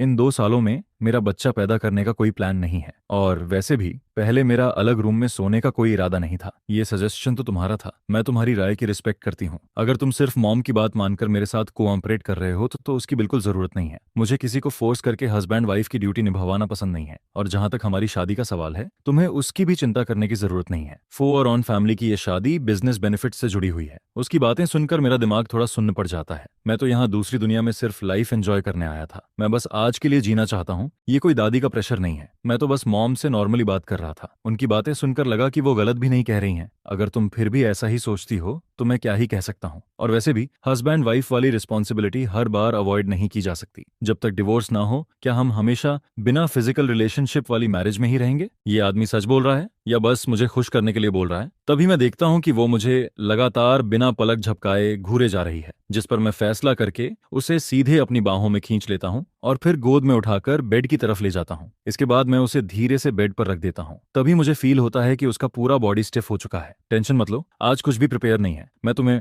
टच नहीं करूंगा। हम बस फ्रेश होकर सो जाते हैं। अगली सुबह जब मेरी आंख खुलती है तब तक मेरे बगल में कोई नहीं होता। फ्रेश होकर नीचे जाने के बाद वो पूछती है, अब ठीक फील कर रहे हो? इधर आकर बैठो। कल रात अच्छी नींद आई थी? जिस पर मैं कहता हूँ, हाँ बहुत अच्छी। आज सैटरडे है और तुम दोनों को काम पर भी नहीं जाना, कहीं घूमने चले जाओ। हमारे फैमिली का एक रिसोर्ट एरिया है, वहाँ का व्यू काफी सुंदर है। वान तो तुम्हें वहाँ घुमाने ले जाए तो कैसा रहेगा? मॉम डैड की उम्र अब काफी हो चुकी है, इसलिए कुछ बातें अगर मैं मान सकता हूँ तो मना नहीं करूंगा। बस वो खुश रहें, उसके लिए मैं कुछ भी करने को तैयार हूँ। मुझे लगा था कि जो चीज वो नहीं करना चाहती उसके लिए कोई भी उसे फोर्स नहीं कर सकता, लेकिन फो वानथुर बहुत ही ओबीडियंट डॉटर निकली। माँ बेटी का ऐसा रिश्ता देखकर मुझे काफी अच्छा लगता है। मैं कार की विंडो से बाहर सड़क को देखते हुए पुरानी यादों में खो जाता हूँ। इस दुनिया में आने के बाद दूर रहने वाले पेरेंट्स ने सिर्फ हमारी शादी के दूसरे दिन मुझे एक मैसेज भेजा था। उन्होंने कहा था, इतनी दूर आने की जरूरत नहीं है, नई बहू को वापस घर मत लाना। उसके बाद उन्होंने ज्यादा कांटेक्ट भी नहीं किया। सच कहूं तो मेरे अंदर हमेशा फैमिली अफेक्शन की कमी रही है, लेकिन ओरिजिनल बॉडी वाले पेरेंट्स का तो पहले ही डिवोर्स हो चुका था। ओरिजिनल ओनर बचपन से ही काफी इंडिपेंडेंट लाइफ जी रहा था। उस दिन जब मेरे पास कोई काम नहीं था, तब मैंने शादी के बाद पेरेंट्स द्वारा दिए गए एसेट्स का हिसाब लगाया। अगर सबको कैश में बदलें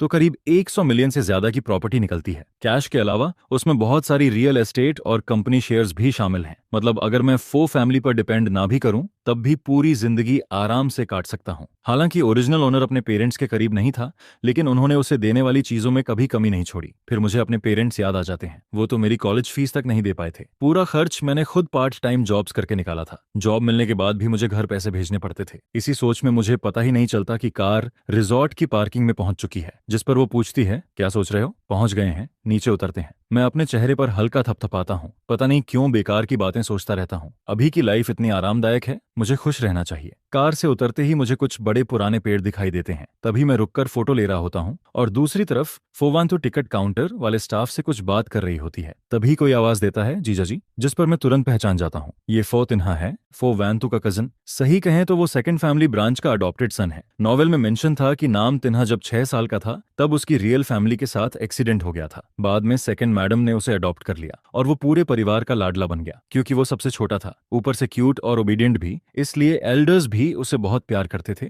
और बड़े भाई बहन भी बचपन से उसे पैम्पर करते आए थे। जिस पर फो वानथुर उससे पूछती है, यहाँ काम कैसा चल रहा है, ज्यादा बिजी तो नहीं रहते? वो जवाब देता है, सब बहुत अच्छा है। जब मैं यहाँ आया तब समर सीजन भी खत्म हो चुका था। थैंक्स सिस्टर, आपने डैड से कहकर मुझे यहाँ काम दिलवाया। मुझे ये जगह बहुत पसंद है। जिस पर वो मुस्कुराकर कहती है, पसंद है तो अच्छी बात है। आज सैटरडे है इसलिए मैं और तुम्हारे जीजा बस थोड़ा घूमने आए हैं। तभी वो एक्साइटेड होकर कहता है, तो फिर मैं आप दोनों को घुमाता हूँ। वैसे भी अभी मैं फ्री हूँ। सिस्टर जीजा, आप दोनों को ऐसे कभी कभी डेट पर निकलना चाहिए। तभी वो हंसते हुए कहती है, हमें तो दादी ने जबरदस्ती भेजा है, नहीं तो हम दोनों कहाँ बाहर निकलते। इसके बाद हम साइट सीइंग कार की पीछे वाली सीट पर बैठ जाते हैं। तीन हार रास्ते भर व्यूज के बारे में एक्सप्लेन करता रहता है। चारों तरफ का सीनरी बहुत सुंदर होता है और कई लोग खुले मैदान में कैंपिंग भी कर रहे होते हैं। तभी वो पूछता है, आज आप लोग यहीं रुकना चाहेंगे? यहाँ के ट्री हाउसेस बहुत शानदार हैं। दोपहर में सनसेट दिखता है और रात में स्टार्स भी साफ दिखाई देते हैं। ये सुनकर मैं तुरंत एक्साइटेड हो जाता हूँ। मेरे सामने बना ट्री हाउस पूरा वुडन स्ट्रक्चर का होता है। ऊपर जाने के लिए स्टेयर्स हैं और नीचे आने के लिए स्लाइड लगी हुई है। वहाँ एक स्विंग भी टंगा हुआ है। ट्री हाउस की बड़ी सी विंडो पर विंड चाइम्स लटक रही होती हैं जो बहुत सुंदर लगती हैं। जिस पर मैं पूछता हूँ, क्या हम सच में यहाँ रुक सकते हैं? मैं इमेजिन भी नहीं कर सकता कि मैं कितना खुश हूँ। वो हंसते हुए कहता है, बिल्कुल रुक सकते हैं, ये सब अपना ही है। जीजा जी, आपको जो रूम पसंद आए उसमें रह सकते हैं। जिस पर मैं कहता हूँ, तुम अरेंज कर दो,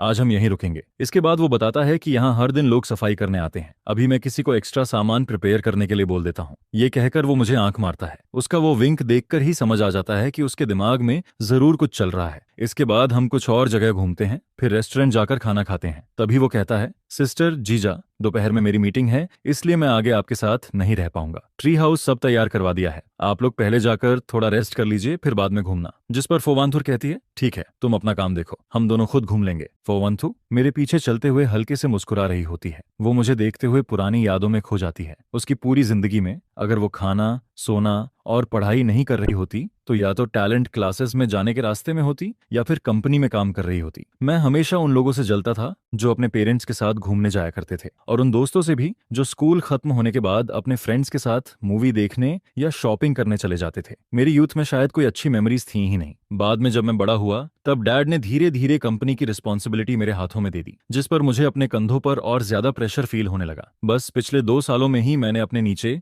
2 कैपेबल असिस्टेंट्स तैयार किए, जिसके बाद कभी कभी खुद के लिए थोड़ा टाइम निकाल पाता हूँ और फैमिली के साथ ऐसे बाहर घूमने आ पाता हूँ। ये पहली बार है। तभी फोवांथुर आवाज लगाती है, जल्दी इधर आओ, डोर खोलो ना, अंदर जाकर देखना है, जल्दी करो। वानथुर तो निकलने से पहले ही की दे चुकी थी। पता नहीं ये वुमन पीछे क्या कर रही है, लेकिन सच कहूँ जब ये हंसती है ना तब बहुत खूबसूरत लगती है। जिस पर मैं कहता हूँ, जल्दी डोर खोलो। डोर खुलते ही सामने एक बड़ा सा सॉफ्ट बेड दिखाई देता है। मैं आगे बढ़कर देखता हूँ, वहां बेड पर 2 साफ पैजामे रखे होते हैं और उनके बगल में एक छोटा सा बॉक्स भी रखा होता है। ये जरूर उस शैतान फो तिन्हा की हरकत होगी। तभी समझ आता है कि वो बार बार मुझे आंख क्यों मार रहा था। असली मतलब तो ये था। सच में काफी थॉटफुल निकला वो। फोवांथुर की नजर भी उस बॉक्स पर पड़ जाती है। ऊपर से वो काम दिखने की कोशिश करती है लेकिन उसके हल्के लाल हुए चीक्स सब रिवील कर देते हैं। फिर वो कहती है, तुम पहले शॉवर ले लो, वैसे भी तुम रेस्ट करना चाहते थे ना। खाना खाने के बाद मुझे थोड़ी नींद आ रही है, ऊपर से सुबह भी जल्दी उठ गई थी, अब तो आंखें बंद होने लगी हैं। जिस पर मैं पैजामे लेकर बाथरूम में चला जाता हूँ। नहाकर बाहर आता हूँ तो देखता हूँ कि फोवांथुर सोफा पर बैठकर बुक पढ़ रही होती है। मैं पूछता हूँ, क्या तुम रेस्ट नहीं करोगी? जिस पर वो जवाब देती है, तुम पहले सो जाओ, मैं शॉवर लेकर आती हूँ। ये सुनकर मैं सीधे बेड पर लेट जाता हूँ। कुछ ही देर में मेरी आंख लग जाती है और मैं गहरी नींद में सो जाता हूँ।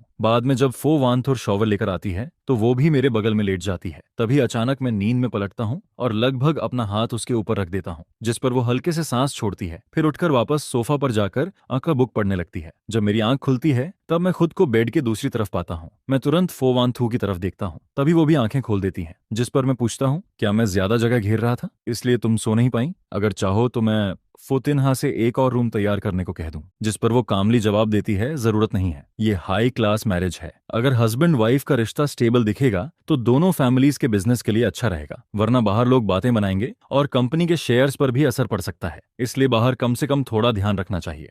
रात में मैं बेड पर लेटा हुआ आसमान देख रहा होता हूँ, फिर मैं कहता हूँ, वांथु, क्या तुम्हें पता है वो वाला कॉन्स्टलेशन बिग बियर है? आधी नींद में वो जवाब देती है, हाँ पता है। जिस पर मैं एक्साइटेड होकर कहता हूँ, तो मुझे दिखाओ ना। करीब 10 मिनट बाद रिजॉर्ट मैनेजर किसी को टेलीस्कोप लेकर भेज देता है। वो वांतु टेलीस्कोप एडजस्ट करके मुझे बुलाती है। मैं जैसे ही उसमें देखता हूँ मेरी आंखें चमक उठती हैं। ये तो अनबिलीवेबल है, इतना क्लियर दिख रहा है, बहुत सुंदर है। फिर वो मुझे ओरियन कॉन्स्टलेशन दिखाते हुए कहती है, वो 3 स्टार्स जो एक लाइन में हैं वही उसका बेल्ट है। जिस पर मैं धीरे से कहता हूँ, वांथु थैंक यू, आज मैंने सबसे खूबसूरत स्टारी स्काई देखा है, और सच कहूँ तुम भी बहुत खूबसूरत हो। अगले दिन फोतिनहा मुझे ब्रेकफास्ट के लिए बुलाने आता है। वो लगातार आंख मारते हुए पूछता है, तो कैसा रहा, कल रात मजा आया ना? जिस पर मैं मिल्क का सिप लेते हुए पूछता हूँ, किस बात का मजा? तभी वो ओल्ड लेडी की तरह आंखें झपकाते हुए कहता है, कल रात इतना रोमांटिक व्यू था, छोटा सा हाउस भी परफेक्ट था, तुम दोनों ने कुछ नहीं किया क्या? जो चीजें मैंने प्रिपेयर करवाई थी उनका इस्तेमाल हुआ या नहीं? जिस पर मैं कैजुअली जवाब देता हूँ, कल हम दोनों बहुत थक गए थे, शॉवर लेने के बाद सीधे सो गए। पूरा दिन रिसोर्ट में घूमने के बाद किस में ताकत बचती है, लेकिन असल में मैं बाथरूम में जाकर कोल्ड शॉवर ले रहा था।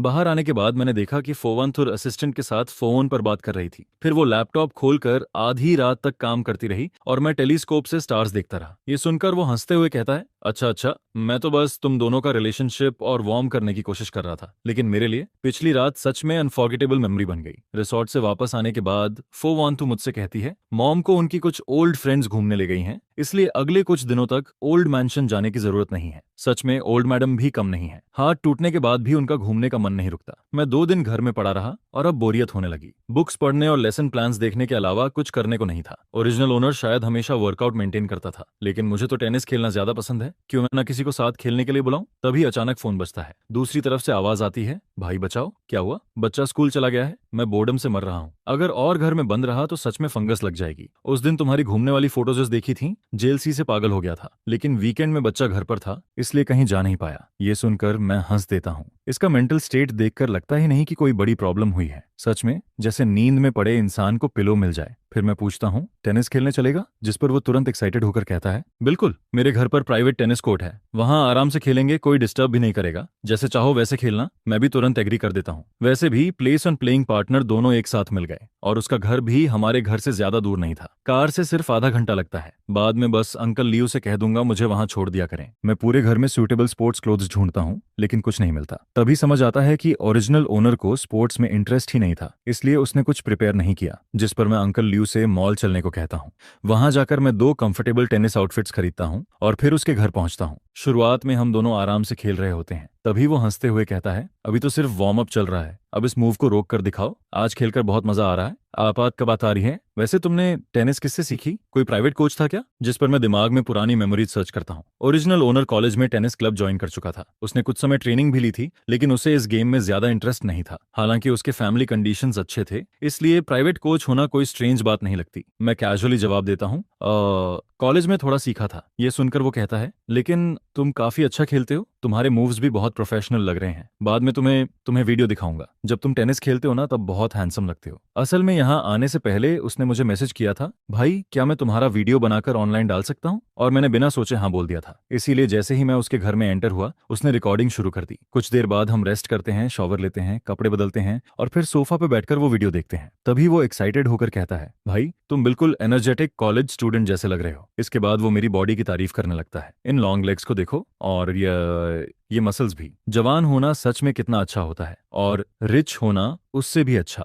पैसे हो तो जो चाहो खरीद सकते हो, फ्री टाइम में जिम जा सकते हो, स्विमिंग कर सकते हो, यहाँ तक कि प्राइवेट ट्रेनर भी हायर कर सकते हो। ऐसी बॉडी तो बननी ही थी। फिर मैं हंसते हुए कहता हूँ, लेकिन नामलोई तुम भी काफी हैंडसम हो। तभी नामलोई हंसते हुए कहता है, देखो तो सही तुम कितने मैस्कुलिन लग रहे हो। हाँ हाँ हाँ, इधर आओ, तुम्हें भी ये मैस्कुलिनिटी फील करवाता हूँ। उसी समय बगल में रखा रिकॉर्डिंग डिवाइस अभी भी ऑन होता है और वो हमारी सारी बातें रिकॉर्ड कर रहा होता है। हम लोग के घर खाना खाने के बाद मैं वापस घर लौट आता हूँ। घर आकर मैं दोपहर की नींद लेता हूँ। जब मेरी आंख खुलती है तब फोन के शॉर्ट वीडियो ऐप से नोटिफिकेशन आती है कि मेरे पास 99 से ज्यादा अनरीड मैसेजेस पड़े हैं। मैं ऐप खोलता हूँ तो प्राइवेट मैसेजेस और कमेंट्स इतने ज्यादा होते हैं कि देखना मुश्किल हो जाता है। तभी पता चलता है कि मेरे जाने के बाद नहम लोई ने वीडियो एडिट करके ऑनलाइन अपलोड कर दिया था। उसने मेरा अकाउंट भी टैग किया था। क्या यही होती है मिलियंस फॉलोअर्स वाले इन्फ्लुएंसर की ताकत? क्या मैं सच में फेमस हो गया हूँ? तभी कई लोग मैसेज भेजने लगते हैं, हैंडसम भाई सामने आ जाओ ना, प्लीज डेली लाइव वीडियोस और अपलोड करो, आंखों को सुकून मिल जाएगा, आपकी बॉडी शेप कमाल की है, थोड़ा जिम टिप्स भी शेयर करो ना, भैया उस टेनिस आउटफिट का लिंक मिलेगा क्या? इतने सारे मैसेजेस देखकर मैं खुद भी घबरा जाता हूँ। कुछ लोग पूछ रहे थे कि क्लोथ्स कौन से ब्रांड के हैं, कुछ बोल रहे थे कि वो अपने बॉयफ्रेंड के लिए भी वही खरीदना चाहते हैं। तभी नेहम लोई मुझे मैसेज करता है, भाई वीडियो देखा, तुम फेमस हो गए हो। अभी अकाउंट खोला तो मैं खुद शॉक हो गया, पहली बार इतने सारे इंटरेक्शंस देख रहा हूँ और लोग तुम्हारे क्लॉथ्स तक पूछ रहे हैं उन्हें। फिर वो थोड़ा हेजिटेट करते हुए पूछता है, क्या ये वीडियो तुम्हें परेशान कर रही है? अगर अनकंफर्टेबल लग रहा हो तो मैं डिलीट कर दूं? जिस पर मैं तुरंत जवाब देता हूं, नहीं नहीं, उसकी जरूरत नहीं है। इसके बाद मैं उससे पूछता हूं, अगर मैं फैशन मैचिंग या फिटनेस ब्लॉगर जैसा कंटेंट बनाऊं तो कैसा रहेगा? आजकल शॉर्ट वीडियोस का जमाना है, सच कहूं तो मैं भी इसे ट्राई करना चाहता हूं। जिस पर वो एक्साइटेड होकर कहता है, बिल्कुल कर सकते हो, मैं पहले ही बता रहा हूं, क्या पता हूं, अगर तुम शॉर्ट वीडियोस बनाना शुरू कर दो ना तो थोड़े ही समय में फॉलोअर्स एक्सप्लोड कर जाएंगे। नहम लोई की ये बात सुनकर मुझे भी लगने लगता है कि शायद पॉपुलैरिटी का रास्ता सच में खुल चुका है। उसी समय फो ग्रुप की बॉस फोवांथुर मीटिंग खत्म करके एलिवेटर से बाहर निकलती है। तभी सेक्रेटरी रूम के पास से गुजरते हुए वो कुछ लोगों की बातें सुन लेती है। तुम लोगों ने नहम लोई का नया वीडियो देखा? उसके साथ टेनिस खेलने वाला लड़का इतना हैंडसम है कि कमेंट्स में लोग पागल हो रहे हैं। दूसरी लड़की बोलती है, हाँ देखा, नहम लोई ने उसका पर्सनल अकाउंट भी टैग किया है, लेकिन उसके अकाउंट पर अभी ज्यादा कुछ नहीं है। फिर कोई कहता है, कमेंट्स में लोग पूछ रहे थे कि उसका गर्लफ्रेंड है या नहीं, लेकिन नहम लोई ने रिप्लाई किया कि वो मैरिड है। पता नहीं किस लड़की की किस्मत इतनी अच्छी है। दूसरी तुरंत बोल पड़ती है, उसका टेनिस आउटफिट देखा, लेटेस्ट लग्जरी ब्रांड वाला था और उसकी बॉडी सीरियसली परफेक्ट थी, मुझे तो लगता है उसके एब्स भी होंगे। और मैंने तो किसी को ये भी कहते देखा कि वो किम डे यूनिवर्सिटी का लेक्चरर है। ये सब सुनने के बाद फोवांथु वापस अपने ऑफिस में चली जाती है। फिर वो ऐप खोलती है जिसे वो बहुत कम इस्तेमाल करती थी। उसे याद आता है कि पहले जब वू और नेहम लोई ने अपना अकाउंट बनाया था तब उन्होंने ग्रुप में मैसेज करके सबसे फॉलो करने को कहा था। उस वक्त उसने शायद अपने दूसरे अकाउंट से उन्हें फॉलो किया था, लेकिन उसके बाद कभी ऐप खोला ही नहीं। वीडियो ढूंढना आसान था क्योंकि थंबनेल में साफ मैं और नहम लोई टेनिस खेलते दिखाई दे रहे थे। वीडियो देखते हुए फो वान थू को खुद एहसास नहीं होता कि उसकी नजरें लगातार मुझ पर टिकी हुई हैं। उस रात जब वो घर लौटती है तब मैं सोफा पर बैठा होता हूँ। फिर मैं पूछता हूँ, वान थू, अगर मैं घर पर वीडियोस बनाऊं तो तुम्हें कोई प्रॉब्लम तो नहीं होगी? जिस पर वो पूछती है, अचानक वीडियोस बनाने का मन कैसे हुआ? मैं मुस्कुराकर जवाब देता हूँ, 1 महीने से घर पर हूँ, खाली बैठे बैठे बोर्डम होने लगी थी, इसीलिए सोचा कुछ नया ट्राई करूं। वो शांत आवाज में कहती है, अगर ट्राई करना चाहते हो तो करो, लेकिन पहले से मेंटली तैयार रहना, नेगेटिव कमेंट्स भी आएंगे और खुद पर ज्यादा प्रेशर मत लेना। असल में वो कहना चाहती थी कि हमारे घर में तुम्हें पैसे कमाने की जरूरत नहीं है, लेकिन फिर शायद उसे लगा कि ऐसा कहना मेरी रिस्पेक्ट कम करना होगा। मैं समझ जाता हूँ कि वो मेरी चिंता कर रही है, इसलिए मैं हंसकर कहता हूँ, मुझे पता है, मैं इसे बस हॉबी की तरह देख रहा हूँ और इससे नई स्किल्स भी सीखने को मिलेंगी। मैं खुद पर प्रेशर नहीं डालूंगा, अभी तो मुझे इससे पैसे कमाने की भी जरूरत नहीं है, इसलिए मैं आराम से वीडियोस बना सकता हूँ। ज्यादा टाइम स्क्रिप्ट्स लिखने, कैमरा एंगल्स और एडिटिंग सीखने में लगा सकता हूँ, तभी तो अपने पसंद का कंटेंट बना पाऊंगा। फिर वो पूछती है, आज तुम नहम लोई के साथ घूमने गए थे? सच कहूं, मुझे थोड़ा सरप्राइज हुआ। जिस पर मैं पूछता हूँ, तुमने वीडियो देख लिया? तभी अचानक मेरे दिमाग में आता है, कहीं वो ये तो नहीं सोच रही कि मैं अटेंशन मिलने के बाद वीडियोस बनाना शुरू कर रहा हूँ। वो धीरे से जवाब देती है, आज ऑफिस में सब लोग उसी की बातें कर रहे थे, इसलिए क्यूरियोसिटी में देख लिया, लेकिन कमेंट्स पढ़ते वक्त मुझे थोड़ा अजीब लग रहा था। इतने सारे लोग तुम्हारे बारे में बातें कर रहे थे, पता नहीं क्यों दिल थोड़ा अनईजी हो गया। इसके बाद मैं उसे बताता हूँ, नहम लोई ने बच्चे को किंडरगार्टन छोड़ने के बाद मुझे कॉल किया था, वो घर में बोर हो रहा था, वैसे भी मैं टेनिस खेलना चाहता था, तो हम दोनों तुरंत रेडी हो गए। सच कहूं, उसके घर का टेनिस कोर्ट बहुत बड़ा है, हम दोनों ने पूरा सुबह खेला, बहुत मजा आया। फिर हम दोनों लिविंग रूम के सोफा पर जाकर बैठ जाते हैं। तभी वांतु पूछती है, तुम्हें टेनिस इतना पसंद है? मैं जवाब देता हूँ, हाँ, कॉलेज के समय से खेल रहा हूँ, सो खाता हूँ, मास्टर्स के दौरान ज्यादा टाइम नहीं मिला इसलिए छोड़ दिया था, अब थोड़ा फ्री हूँ तो फिर से शुरू करना चाहता हूँ। फिर मैं उससे पूछता हूँ, वांथू, तुम्हें टेनिस खेलना आता है? सुना है वो भी अच्छा खेलती है, कभी हम दोनों कपल्स साथ में खेल सकते हैं। जिस पर वो हल्का मुस्कुराकर कहती है, हाँ, मुझे थोड़ा बहुत आता है। मैं तुरंत कहता हूँ, अगर नहीं भी आता तो कोई बात नहीं, मैं तुम्हें सिखा दूंगा। इसी दौरान नाम लोई द्वारा अपलोड किया गया वीडियो लगातार वायरल होता जा रहा था। जब लोग मेरे प्रोफाइल पर आते हैं तो उन्हें मेरा पहला अपलोडेड वीडियो भी दिखाई देता है। वीडियो अपलोड होने के सिर्फ 2 घंटे में ही व्यूज 1 लाख पार कर जाते हैं, फॉलोअर्स भी तेजी से बढ़ने लगते हैं। जिस पर मैं एक्साइटेड होकर सोचता हूँ, लगता है मैंने पॉपुलैरिटी का असली कोड पकड़ लिया है। अच्छा हुआ जो मैंने 1-on-1 फिटनेस कोच हायर किया था। पहले ट्रेनिंग सेशन के बाद ही मैंने एक वर्कआउट शेयरिंग वीडियो बना लिया। वीडियो में मैं कुछ आसान एक्सरसाइजेस सिखा रहा होता हूँ। ये वीडियो एक प्रोफेशनल जिम रूम में शूट किया गया था। वीडियो शूट और एडिटिंग सीखने के लिए मैंने कुछ ऑनलाइन कोर्सेज भी ज्वाइन किए और ये पूरा प्रोसेस मुझे बहुत अचीवमेंट वाला फील दे रहा था। इसी दौरान एक दिन मुझे लियंगतम का फोन आता है, जो ओरिजिनल ओनर की रियल मदर होती है। वो पूछती है, बेटा अचानक वीडियोस बनाने का कैसे सोच लिया, आजकल काम पर नहीं जा रहे क्या? जिस पर मैं जवाब देता हूँ, मदर इन लॉ ने मुझे 1 महीने की छुट्टी दिलवा दी है। वो थोड़ा शिकायत करते हुए कहती है, पहले तो तुम कहते थे घर बहुत दूर है इसलिए आने की जरूरत नहीं, अब छुट्टी मिली है फिर भी घर वापस आना याद नहीं आया? उनकी बातें सुनकर मेरा दिल थोड़ा भारी हो जाता है। मुझे हमेशा लगता था कि ओरिजिनल ओनर और उसके पेरेंट्स ज्यादा क्लोज नहीं थे, इसलिए ना वो कांटेक्ट करते थे न मैं। लेकिन आज उनकी चिंता भरी आवाज सुनकर मेरे अंदर कुछ बदल जाता है। मैं फैसला करता हूँ कि मैं उनसे मिलने जरूर जाऊंगा। अब जब मैं इस दुनिया में आ ही चुका हूँ तो ओरिजिनल ओनर के पेरेंट्स को भी अपना फैमिली मानना चाहिए। जिस पर वो खुशी से कहती हैं, ठीक है ठीक है, टाइम मिले तो घर आकर कुछ दिन रुक जाना, मॉम तुम्हारे पसंद का खाना बनाएगी। मैं हल्का मुस्कुराकर जवाब देता हूँ, जी मॉम, मुझे पता है। वांतो के घर आने के बाद मैं उसे बता दूंगा। इसके बाद माँ की तरफ से कुछ दिल से निकली हुई बातें सुनने को मिलती हैं, जिस पर पता चलता है कि माँ अपने बेटे को कॉल करती है। वो उसे वीडियो बनाने से रोकना नहीं चाहती है, बस उन्हें डर लगता है कि कहीं वो इन सब नेगेटिव प्रेशर को अकेले हैंडल न करे। हमारे घर ने आज तक कभी जानबूझकर तुम्हारी आइडेंटिटी छुपाने की कोशिश नहीं की है। नेटिजन्स तो बस कुछ ही मिनटों में तुम्हारी सारी इन्फॉर्मेशन जड़ तक निकाल सकते हैं। जिस पर माँ पूछती है कि क्या तुमने इससे डील करने का कोई तरीका सोच लिया है? जिसके जवाब में वो कहता है कि उसे अच्छे से पता है कि उसे क्या करना है। ओरिजिनल ओनर वैसे भी बड़े लोगों की दुनिया का यंग मास्टर था। उसकी आइडेंटिटी में ऐसा कुछ भी नहीं है जिसे लेकर लोग ज्यादा डींग करें, और ना ही कोई स्कैंडल है जिस पर वो सोचता है कि आखिर डरने वाली बात ही क्या है। बल्कि उसने तो ओरिजिनल ओनर के ग्रैंड पेरेंट्स तक की इन्फॉर्मेशन भी खास तौर पर चेक की थी। पूरे फैमिली की 3 पीढ़ियां अच्छे कैरेक्टर वाली रही हैं, और अब के टाइम में तो ट्रैफिक ही किंग है। क्या पता इससे कंपनी को थोड़ा फायदा ही मिल जाए, शायद उसे एक्स्ट्रा डिविडेंड भी मिल जाए। इसके बाद उसके पास ओरिजिनल ओनर के रियल फादर का भी कॉल आता है, जिस पर वो कहते हैं, बेटा वही बात फिर से कहूंगा, जो करना है करो, अगर कोई प्रॉब्लम आए तो सीधे मुझे बताना, मैं सब संभाल लूंगा। यह सुनकर उसे पहली बार ऐसा फील होता है कि चाहे कुछ भी हो जाए उसके पीछे खड़े रहने वाला कोई है। ओरिजिनल ओनर सच में प्यार की कमी वाला इंसान नहीं था। फिर उसका दोस्त उसकी तारीफ करते हुए कहता है, नाइस है भाई, वीडियो काफी अच्छा शूट किया है, तो अब कंपनी के प्रोडक्ट्स प्रमोट कब कर रहा है? जिस पर वो हंसते हुए कहता है, अरे दीदी को मेरी क्या जरूरत पड़ेगी, मेरी थोड़ी बहुत पॉपुलैरिटी की तुलना उन बड़े स्टार्स से कैसे होगी? वो लोग बस एक लाइव स्ट्रीम में करोड़ों की सेल्स कर देते हैं, मैं तो बस मजाक में बोल रहा था। दीदी अगर मुझे सपोर्ट करती है तो वो सिर्फ एक लाइन बोलने भर की बात है। जिस पर सामने वाला कहता है कि उसने ये बात पहले ही उसकी सिस्टर को बता दी है और उसकी सारी इन्फॉर्मेशन भी प्रॉपरली सिक्योर रखी जाएगी। यह सुनकर वो चैन की सांस लेते हुए थैंक यू बोल देता है। इसके बाद शिया युनझो उसे डिनर के लिए बुलाता है, जिस पर वो आन जांग से कहता है कि आज रात शिया युनझो ने उसे बाहर खाने पर बुलाया है, इसीलिए वो घर पर खाना नहीं खाएगा। साथ ही वो कहता है कि युनशु को भी बता देना ताकि वो जल्दी घर लौट आए। फिर दोनों हॉटपॉट रेस्टोरेंट में बैठे होते हैं, जिस पर शिया युनझो कहता है, मैंने स्पाइसी हॉटपॉट और टोमेटो हॉटपॉट दोनों ऑर्डर कर दिए हैं, ये दोनों हमारे फेवरेट हैं। इसके बाद वो उसे गौर से देखते हुए पूछता है, सिर्फ 10-15 दिन नहीं मिले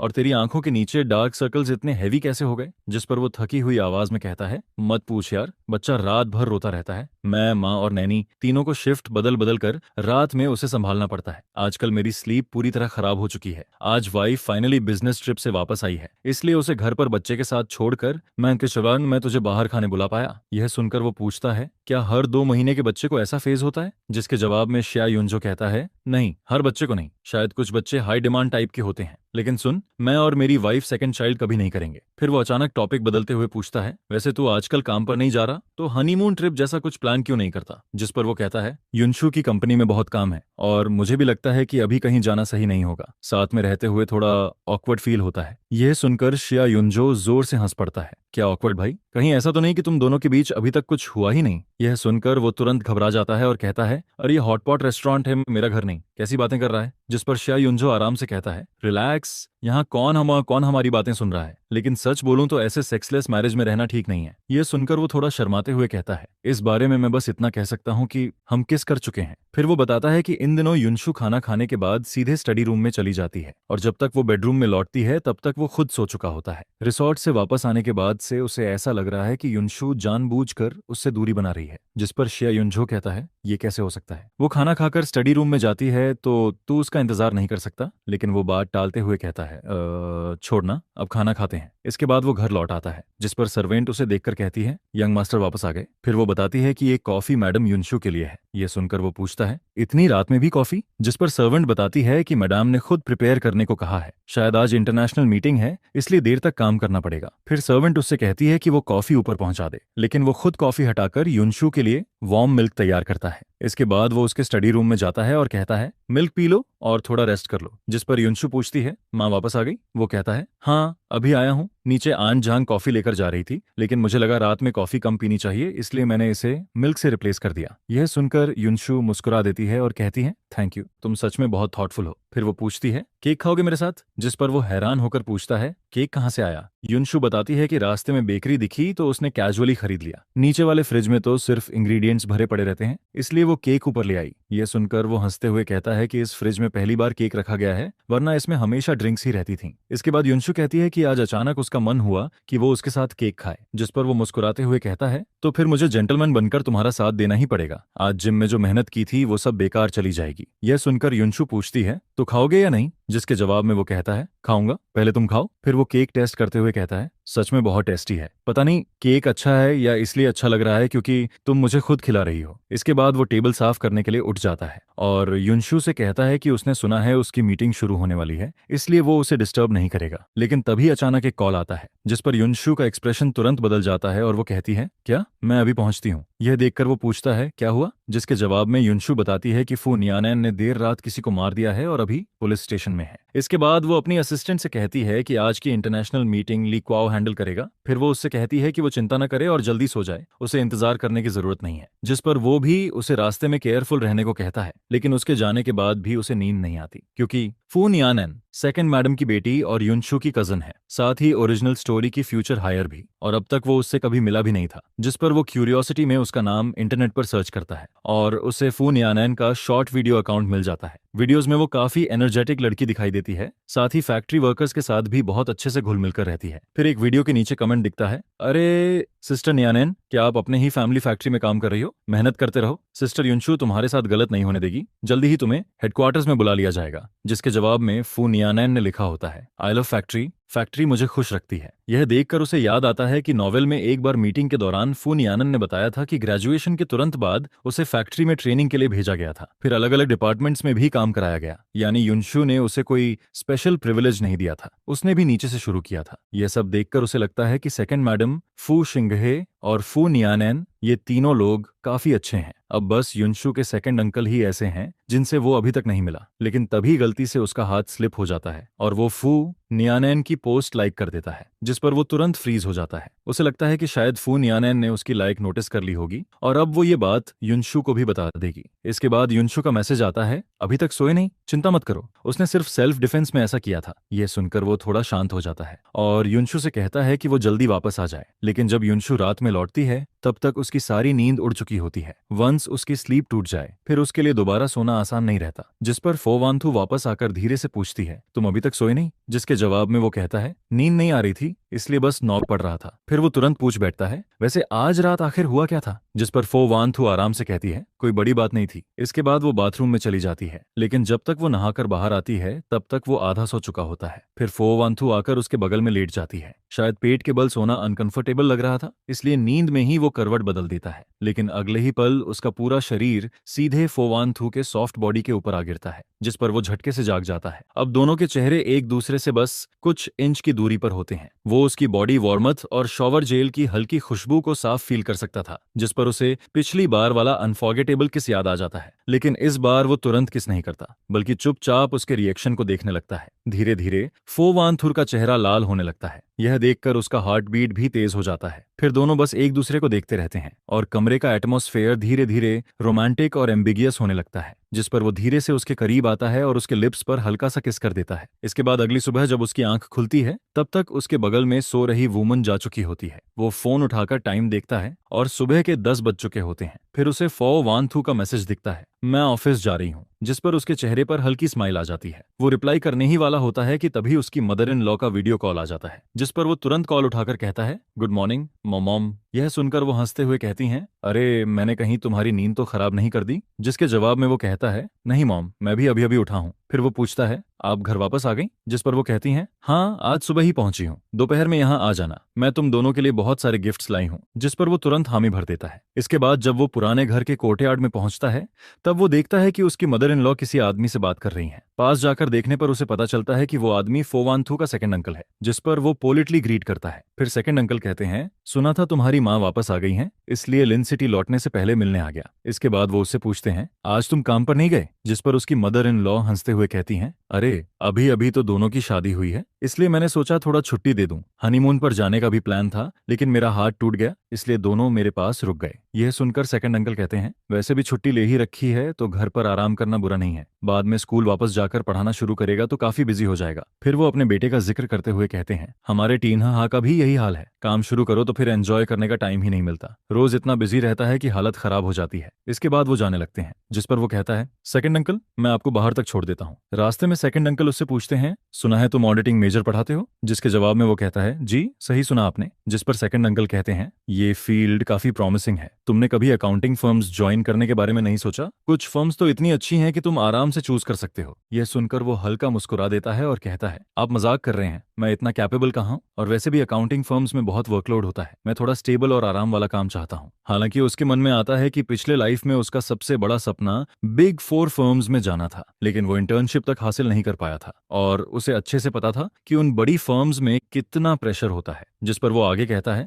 मेरे लिए एक नॉर्मल लेक्चरर बनकर रहना ही काफी अच्छा है। यह सुनकर सेकंड अंकल बस हल्का सा सिर हिलाते हैं और कुछ नहीं कहते। फिर वो कार में बैठकर वहां से निकल जाते हैं, लेकिन उनके जाने के बाद भी वो उनकी बातों के बारे में सोचता रहता है। तभी ओल्ड मैडम उसका हाथ पकड़कर कहती हैं, आगे से अपने सेकंड अंकल से थोड़ा सावधान रहना। जिस पर वो आगे बताती हैं, उसका दिमाग बहुत चालाक है, सामने कुछ और पीछे कुछ और करता है, बहुत केयरफुल रहना। फिर वो पुराने दिनों की बातें बताने लगती हैं। जब मैं और तुम्हारे फादर बिजनेस शुरू कर रहे थे, तब ग्रैंडफादर ने हमें कुछ शुरुआती पैसे दिए थे, लेकिन फोकिनह वी को लगा कि ग्रैंडफादर उसे इग्नोर कर रहे हैं, इसलिए उसने भी पैसे मांगे और हमारे जैसा बिजनेस शुरू किया। लेकिन बाद में जब हमारा बिजनेस सक्सेसफुल हो गया, तब वो जिद करने लगा कि ग्रैंडफादर ने सीक्रेटली हमें एक्स्ट्रा सपोर्ट दिया था, इसलिए वो कंपनी का आधा हिस्सा मांगने लगा। उस वक्त ग्रैंडफादर बहुत बीमार थे। तुम्हारे फादर नहीं चाहते थे कि फैमिली फाइट की वजह से वो चैन से आंखें भी बंद न कर पाएं, इसलिए उन्होंने कंपनी का आधा हिस्सा उसे दे दिया। लेकिन बाद में वो उस हिस्से को लेकर सीधे लिन सिटी चला गया और अलग कंपनी शुरू कर दी। हमेशा यही साबित करना चाहता था कि वो हमसे ज्यादा कैपेबल है, लेकिन इतने सालों बाद भी उसकी कंपनी में कोई खास प्रोग्रेस नहीं हुई।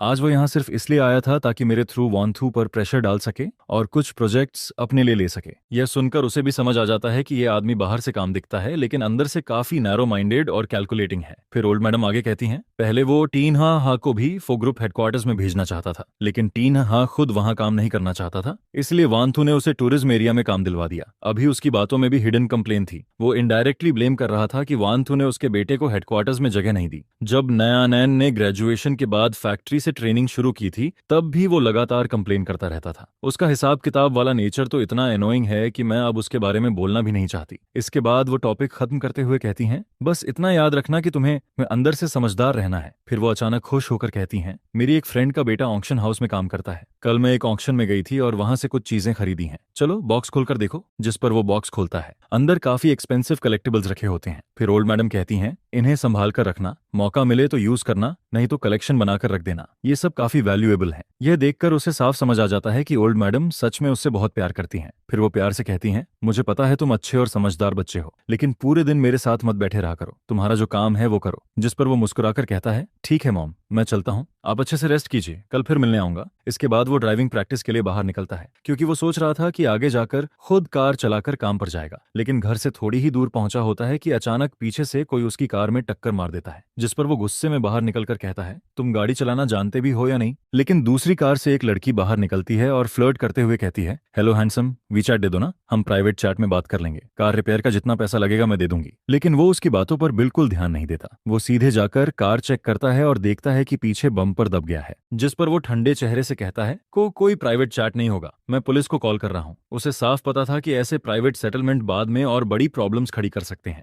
इसके बाद ट्रैफिक पुलिस जल्दी ही वहां पहुंच जाती है और दोनों को गाड़ियां साइड में लगाने के लिए कहती है ताकि मामला सेफली हैंडल हो सके। लेकिन तभी सामने एक ब्लैक कार आकर रुकती है और अगले ही पल फोवानथू जल्दी से बाहर निकलती है, जिस पर वो घबराकर पूछती है, अनथान तुम ठीक हो ना? जिसके जवाब में वो कहता है, मैं ठीक हूँ, गलती सामने वाली की थी, ट्रैफिक पुलिस सब हैंडल कर चुकी है। फिर वो हैरानी से पूछता है, लेकिन तुम यहाँ कैसे पहुंच गई? जिस पर फो वान तू कहती है, तिन्ह हाँ ने मुझे बताया, मुझे चिंता हो रही थी इसलिए खुद देखने चली आई। ये सुनकर वो मन ही मन सोचने लगता है कि फो तिन्ह हाँ का मुंह सच में बहुत फास्ट है।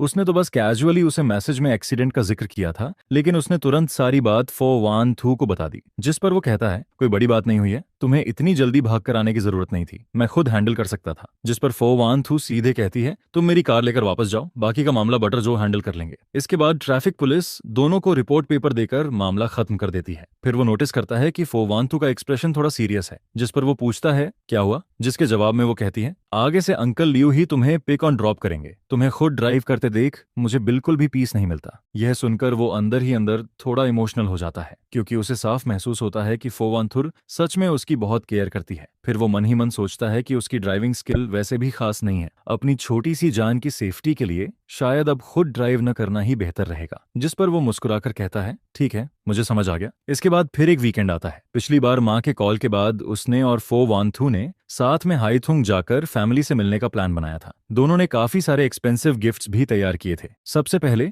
वो अपनी मैटरनल फैमिली के घर पहुंचते हैं, लेकिन कोर्टयार्ड में कदम रखते ही उन्हें एक लड़की की लाउड आवाज सुनाई देती है, प्लीज मेरा कार्ड अनलॉक कर दो ना, मुझे सच में अपनी गलती का एहसास हो गया है, आगे से ऐसा नहीं करूंगी। जिस पर उसे याद आता है कि ये कॉप किम निगियन है, ओरिजिनल ओनर की बायोलॉजिकल मदर और स्टेप फादर की बेटी। अभी वो 10th क्लास में पढ़ती है और उसका नेचर काफी रिबेलियस है। उसे याद आता है कि पहले इस लड़की ने उससे पैसे मांगे थे, उसने उसे 5000 युआन ट्रांसफर किए थे, लेकिन उसने उसे भी कम बता दिया। जिस पर उसने दोबारा पैसे भेजने से मना कर दिया था और कहा था कि जाकर अपने फादर से मांगो। अब वो सोचने लगता है कि इस बार आखिर उसने कौन सी ट्रबल क्रिएट कर दी है। तभी सर्वेंट अंदर आकर अनाउंस करता है, मास्टर और यंग मैडम आ गए हैं। यह सुनते ही उसके स्टेप फादर खुश होकर कहते हैं, अरे अंथान और वानथू आ गए। फिर वो कहते हैं, तुम्हारी माँ ब्यूटी ट्रीटमेंट के लिए बाहर गई है, मैं उसे अभी कॉल करके वापस बुलाता हूँ। लेकिन तभी किम नियन मुंह बनाते हुए कंप्लेन करती है, डैड आप कितने बायस्ड हैं, मैं वापस आती हूँ तो आपका चेहरा चिड़चिड़ा रहता है, लेकिन भाई आते ही आप फूल की तरह खिल जाते हो, जबकि रियल डॉटर तो मैं हूँ। जिस पर उसके स्टेप फादर बिना छुपाए कह देते हैं, हाँ मैं बायस्ड हूँ, अगर तुम अपने भाई जितनी समझदार होती तो मैं भी तुम्हारे साथ हंसकर बात करता। यह सुनकर किम नियन तुरंत फोवानथू के पास जाकर बोलती है, सिस्टर इन लॉ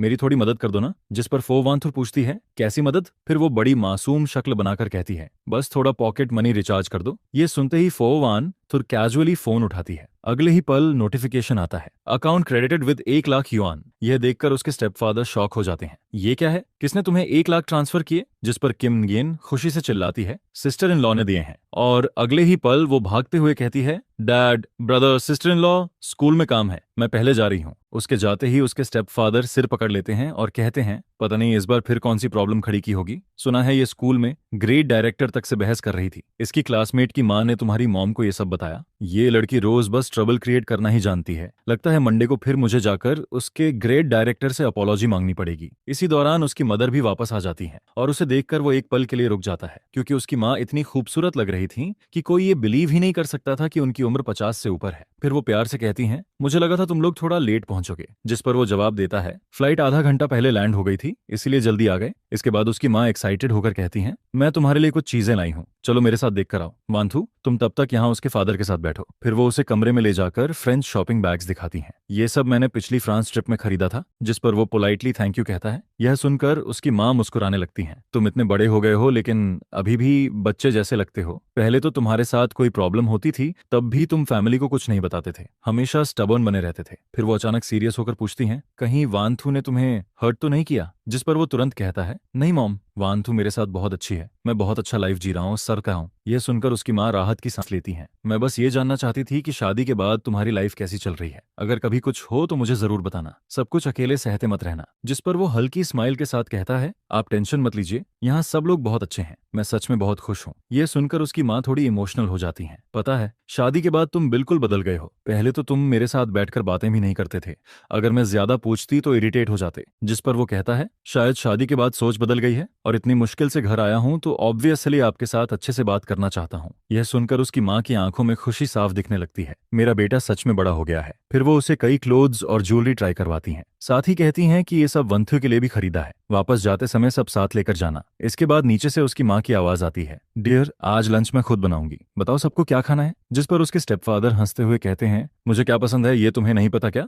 बच्चों से पूछो। फिर वो दोनों से पूछती हैं कि उन्हें क्या खाना है। तभी उसके स्टेपफादर तुरंत कहते हैं, धीरे चलो, अपनी वेस्ट का ध्यान रखो। जिस पर वो हंसते हुए कहती हैं, कोई बात नहीं, तुम हो ना। यह देखकर किम नियन तुरंत कंप्लेन करती है, बस करो आप लोग, इतना डॉग फूड देखकर ही मेरा पेट भर गया। जिस पर उसके स्टेप फादर हंसते हुए कहते हैं, तुम और तुम्हारा फ्यूचर हस्बैंड भी ऐसा कर सकते हो। यह सुनकर वो एक पल के लिए फ्रीज हो जाता है और बगल में बैठी फो वान थू की तरफ देखने लगता है। सरप्राइजिंगली फो वान थू भी उसी वक्त उसकी तरफ देख रही होती है, जिस पर दोनों के बीच का एटमॉस्फेयर थोड़ा ऑकवर्ड लेकिन स्वीट हो जाता है। फिर वो जल्दी से कहता है, मॉम मुझे स्वीट एंड्स और रिब्स और स्टीम्ड फिश खाना है। इसके बाद दोनों पेरेंट्स बातें करते हुए किचन में चले जाते हैं। फिर वो धीरे से फो वान थू से पूछता है, अभी तुम डैड से क्या बात कर रही थी। जिस पर वो कैजुअली कहती है, बस बिजनेस की बातें। लेकिन वो थोड़ा कंफ्यूज्ड होकर पूछता है, हमारी शादी तो सिर्फ वेन और फो फैमिलीज के इंटरेस्ट से जुड़ी है, कॉ फैमिली का बिजनेस से कोई कनेक्शन नहीं है। फिर दोनों के बीच किस बात की डिस्कशन हो रही थी। यह सुनकर फो वान थू थोड़ा सीरियस हो जाती है। डैड ने मुझे सावधान रहने को कहा है। कुछ समय पहले उन्होंने सेकंड अंकल को हाईतान में सीक्रेटली एक सप्लायर से मिलते देखा था। वो सप्लायर हमारे फो ग्रुप की कोर प्रोडक्शन लाइन हैंडल करता है। फिर वो धीमी आवाज में कहती है, ये बात किसी को मत बताना, इससे फो ग्रुप के स्टॉक्स तक अफेक्ट हो सकते हैं। जिस पर वो तुरंत कहता है, तुम चिंता मत करो, मैं किसी को कुछ नहीं बताऊंगा। इसके बाद वो कहता है, वैसे पिछली बार ओल्ड हाउस में मॉम ने भी मुझे सेकंड अंकल से सावधान रहने को कहा था। यह सुनकर फो वान थू कहती है, तुम टेंशन मत लो, मैं इस मैटर की सीक्रेटली इन्वेस्टिगेशन करवाऊंगी। लेकिन तभी उसे अचानक नॉवेल वाला कार एक्सीडेंट याद आ जाता है। जिस पर वो पूछता है, क्या तुम्हारे सेकंड अंकल बिजनेस के लिए इलीगल काम भी कर सकते हैं। यह सुनकर फो वान थू एक पल के लिए चुप हो जाती है। फिर धीरे से कहती है, तो तुमने भी नोटिस कर लिया। इसके बाद वो बताती है, डैड ने उन्हें हाईतान में कोर सप्लायर से सीक्रेटली मिलते देखा था। वो लोग हमारी सबसे इंपॉर्टेंट प्रोडक्शन चेन कंट्रोल करते हैं। और सिर्फ इतना ही नहीं, मॉम ने मुझे पहले भी बताया था कि जब फैमिली शुरू में स्ट्रगल कर रही थी तब सेकंड अंकल इनहेरिटेंस के लिए प्रॉब्लम्स क्रिएट करते रहते थे। अब कुछ लोग सीक्रेटली हमारे करीब आने की कोशिश कर रहे हैं। साफ दिख रहा है कि उनका टारगेट फो ग्रुप है। पहले मैं वर्स्ट पॉसिबिलिटी के बारे में सोचने से बच रही थी, लेकिन अब उनके एक्शंस बहुत ऑब्वियस होते जा रहे हैं। फिर वो उसका हाथ पकड़कर कहती है, वेंथान ये बहुत डेंजरस है, तुम इसमें डायरेक्टली इन्वॉल्व मत होना, मुझे डर है कि वो तुम्हें टारगेट बना सकते हैं। यह सुनकर वो बिना हिचकिचाए कहता है, लेकिन मैं तुम्हारा हस्बैंड हूँ, मॉम भी मुझे फैमिली मानती हैं, मैं कैसे तुम्हें ये सब अकेले हैंडल करने दूं। हम बस थोड़ा केयरफुल रहेंगे, ज्यादा से ज्यादा जहां भी जाएंगे अंकल लियू को साथ रखेंगे, तब कुछ नहीं होगा। यह सुनकर फो वान थू की आंखों में हल्की वार्मथ आ जाती है। इसके बाद वो लोग हाईतान में 2 दिन और रुकते हैं, जिस पर उसकी माँ उसे बार बार याद दिलाती हैं, वान थू पर बहुत काम का प्रेशर है, ध्यान रखना कि वो टाइम पर खाना खाए, उसे हर वक्त सिर्फ कॉफी पीकर मत रहने देना। जिस पर वो कॉन्फिडेंस के साथ कहता है, मॉम आप टेंशन मत लीजिए, मैं रोज उसे प्रॉपरली खाना खिलाऊंगा। फिर उसके स्टेपफादर भी सीरियस होकर कहते हैं, अगर फोक इन्हें वी की तरफ से कोई भी अनयूजुअल मूवमेंट दिखे तो तुरंत मुझे कॉल करना। राजधानी में अभी भी मेरे कुछ कनेक्शंस हैं जो मदद कर सकते हैं। जिस पर वो सिर हिलाकर कहता है, जी मुझे याद रहेगा। और तभी जाते जाते किम नियन फिर से उसके पास आकर मुस्कुराते हुए कहती है, सिस्टर इन लॉ अगली बार वापस आओ तो फिर से मेरा बैलेंस रिचार्ज करना मत भूलना, मैं प्रॉमिस करती हूँ कि इस बार अच्छे से पढ़ाई करूंगी। जिस पर किम नियन तुरंत कहती है, अपनी बात याद रखना, अगर प्रॉमिस तोड़ा ना तो अगली बार पैसे नहीं मिलेंगे। जिसके जवाब में वो जल्दी से कहती है, पक्का प्रॉमिस, इस बार जरूर निभाऊंगी। इसके बाद फो वान तो नोटिस करती है कि वो थोड़ा चुप हो गया है। जिस पर वो पूछती है, क्या हुआ। जिसके जवाब में वो हल्की स्माइल के साथ कहता है, बस यही सोच रहा हूं कि घर की प्रॉब्लम्स की वजह से तुम्हारे पेरेंट्स को भी टेंशन लेनी पड़ रही है। ये सुनकर फो वान थू उसका हाथ पकड़ लेती है और कहती है, हम फैमिली हैं, इसमें तुम्हारा और मेरा क्या अलग, और वैसे भी मेरे पेरेंट्स तो मुझे छोड़कर तुम्हें ज्यादा प्यार करते हैं। जिस पर दोनों सामने देखते हैं, उसके पेरेंट्स खुशी खुशी बातें कर रहे होते हैं। यह देखकर फो वान थू हल्का हंस पड़ती है और कहती है, तुम्हारी स्वीट टॉकिंग स्किल काफी डेंजरस है। इसके बाद दोनों वापस हाईतान लौट आते हैं। जैसे ही वो ओल्ड मैंशन में एंटर करते हैं, उसकी माँ तुरंत खुशी से उसके पास आ जाती हैं। अंथन, आखिर तुम वापस आ गए, जल्दी आओ, मुझे देखने दो तुम पतले तो नहीं हो गए। फिर वो उसके चेहरे को ध्यान से देखते हुए कहती हैं, हाईथन में तुम ठीक से खाना नहीं खाते क्या, तुम्हारा कॉम्प्लेक्शन भी पहले से खराब लग रहा है। जिस पर वो हेल्पलेस होकर हंस देता है, मॉम मैं बिल्कुल भी पतला नहीं हुआ, रोज इतना खाता हूँ कि पेट भर जाता है, बल्कि वान थू ज्यादा बिजी रहती है, आपको उसकी ज्यादा चिंता करनी चाहिए। यह सुनकर उसकी माँ तुरंत फो वान थू की तरफ देखने लगती हैं, तुम भी खुद को इतना मत थकाया करो। फिर वो प्यार से कहती हैं, आज रात किचन में तुम दोनों की फेवरेट डिशेस बनवाऊंगी, अच्छे से न्यूट्रिशन लेना जरूरी है। जिस पर दोनों साथ में जवाब देते हैं, जी मॉम। लेकिन अगले ही पल उसकी माँ का चेहरा अचानक सीरियस हो जाता है। वो फुकी ने भी तुम दोनों को परेशान तो नहीं कर रहा। जिस पर वो कहता है, फिलहाल तो नहीं, लेकिन हमने उसके अकाउंट्स और मूवमेंट्स की इन्वेस्टिगेशन शुरू कर दी है। यह सुनते ही उसकी माँ गुस्से से कहती हैं, इस बार उसे पूरी तरह एक्सपोज करना पड़ेगा। पहले इनहेरिटेंस के टाइम पर मैंने बहुत सहा था, अब वो मेरे सन इन लॉ को हर्ट करने की कोशिश कर रहा है और मेरी बेटी और फो ग्रुप पर भी नजर डाल रहा है। क्या वो फैमिली के लोग सिर्फ डेकोरेशन बनकर रह गए हैं? जिस पर वो जल्दी से उन्हें काम करने की कोशिश करता है। मॉम, आप ज्यादा गुस्सा मत कीजिए, आपकी हेल्थ खराब हो जाएगी। लेकिन वो गहरी सांस लेते हुए कहती हैं, मैं गुस्सा नहीं हूँ, बस ये बात अंदर से बर्दाश्त नहीं हो रही। फिर वो दोनों की तरफ देखते हुए कहती हैं, तुम दोनों आराम से इन्वेस्टिगेशन करो, मैं यहाँ मेन हाउस में रहकर उस आदमी पर नजर रखूंगी, उसे कोई चाल चलने नहीं दूंगी। इसके बाद सिर्फ 3 दिन के अंदर ही फो वान थू की असिस्टेंट सारे एविडेंस कलेक्ट करके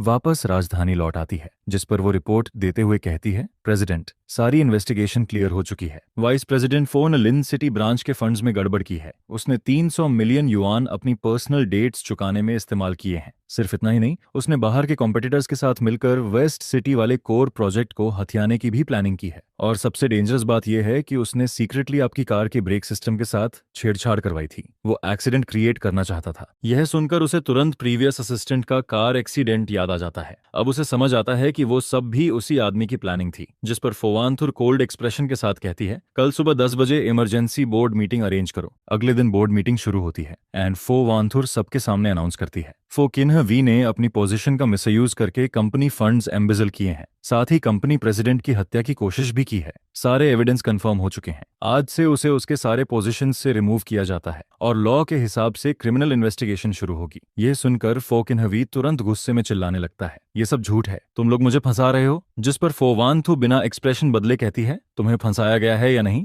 इसका जवाब जज देगा। इसके बाद यह खबर ओल्ड मैंशन तक पहुंच जाती है, जिस पर सेकंड मैडम गुस्से में चिल्लाती है, फोवानथु, तुम्हारी हिम्मत कैसे हुई मेरे हस्बैंड को अरेस्ट करवाने की? हमने तुम्हारे साथ कभी बुरा नहीं किया। लेकिन तभी ओल्ड मैडम गुस्से में टेबल पर हाथ मारती हैं। उसने मेरी बेटी और सन इन लॉ को नुकसान पहुंचाने की कोशिश की है। अगर तुमने और ड्रामा किया तो मैं तुम्हें भी इन्वेस्टिगेशन में घसीट दूंगी। इसके बाद पूरा मामला फाइनली सेटल हो जाता है। जिस पर फोवानथुर थकी हुई आवाज में उससे कहती है, अब आगे से कोई तुम्हें बली नहीं कर पाएगा। जिसके जवाब में वो मुस्कुराकर कहता है, ये सब तुम्हारी और मॉम की वजह से पॉसिबल हुआ है। फिर वो पूछता है, वैसे फोनिम का क्या होगा? जिस पर फोवंथु कहती है, उसने शुरू से आखिर तक कुछ गलत नहीं किया, बल्कि सीक्रेटली अपने फादर को रोकने की कोशिश करता रहा। वो एक समझदार बच्चा है, इसलिए मैं उसे फो ग्रुप के बेस लेवल डिपार्टमेंट से ट्रेनिंग शुरू करवाऊंगी। आगे वो अपनी एबिलिटी के दम पर आगे बढ़ेगा। यह सुनकर वो तुरंत कहता है, तुमने बिल्कुल सही डिसीजन लिया। इसके बाद वो फिर से यूनिवर्सिटी में क्लासेस लेना शुरू कर देता है, जिस पर उसके कॉलेग्स और स्टूडेंट्स उसे देखकर एक्साइटेड हो जाते हैं। एक कॉलेग शर्मिंदा होकर कहता है, प्रोफेसर वेन, पहले मैंने गलतफहमी में आपके बारे में काफी उल्टा सीधा बोला था, प्लीज उसे दिल पर मत लीजिए। जिस पर वो मुस्कुराकर कहता है, कोई बात नहीं, हम सब कोलेग्स हैं, पुरानी बातों को भूल जाओ। यह सुनकर सामने वाला तुरंत राहत की सांस लेता है। फिर स्टूडेंट्स भी उसके आसपास इकट्ठा हो जाते हैं। प्रोफेसर वेन, आपकी टीचिंग इतनी इजी टू अंडरस्टैंड होती है,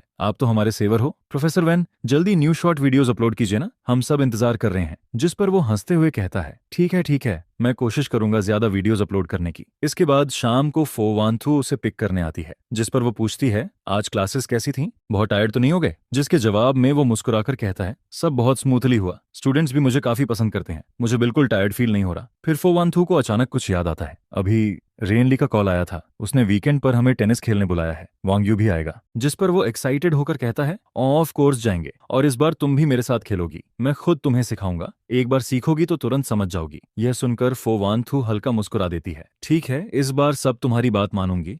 इसके बाद वीकेंड पर दोनों रेनलई के घर पहुंचते हैं, जिस पर वांग्यू उन्हें देखते ही कहता है, ब्रोदर इन लॉ, आखिर तुम दोनों आ ही गए। मैंने आपका टेनिस वाला वीडियो देखा था, व्यू बहुत हाई थे, आप सच में अच्छा खेलते हो। जिस पर वो हंसते हुए कहता है, बस फन के लिए खेलता हूँ, कोई प्रोफेशनल प्लेयर नहीं हूँ। फिर वांग्यू मजाक करते हुए कहता है, अब तो आप इंटरनेट सेलिब्रिटी टीचर बन चुके हो, अगली बार वीडियो शूट करो तो मुझे भी साथ लेना। जिस पर वो जवाब देता है, जब चाहो आ जाना, बस मेरे साथ प्रैक्टिस करने का टाइम निकालना पड़ेगा। इसके बाद एक रात दोनों ओल्ड मैंशन में डिनर कर रहे होते हैं। तभी अचानक ओल्ड मैडम चॉपस्टिक्स नीचे रख देती हैं, जिस पर वो सीरियस होकर कहती हैं, मुझे तुम दोनों से एक जरूरी बात करनी है। फिर वो सीधे अनथान की तरफ देखकर कहती हैं, तुम दोनों की शादी को आधे साल से ज्यादा हो गया है, रिलेशनशिप भी इतना अच्छा है, तो क्या अब मुझे जल्दी से ग्रैंड चाइल्ड गोद में लेने का मौका नहीं मिलेगा? मैं पूरे दिन घर में खाली रहती हूँ, बस बच्चों की देखभाल करना चाहती हूँ। यह सुनकर वो थोड़ा ऑकवर्ड होकर कहता है, मॉम, ये सब नेचुरली होने दीजिए। लेकिन ओल्ड मैडम तुरंत कहती हैं, नेचुरली क्या, मैं तो रोज इंतजार कर रही हूँ कि कब मुझे ग्रैंड चाइल्ड देखने को मिले, मैं खुद उन्हें हेल्दी और चबी बनाकर बड़ा करूंगी। यह सुनकर फोवानथुर शर्म से उसकी तरफ देखने लगती है और उसके दिमाग में फ्यूचर इमेजिनेशन चलने लगती है। फिर सीन बदलता है, जिस पर अचानक फोवानथु एक्साइटेड होकर उसके सामने रिपोर्ट लेकर आती है, अनथान देखो, मैं प्रेग्नेंट हूँ,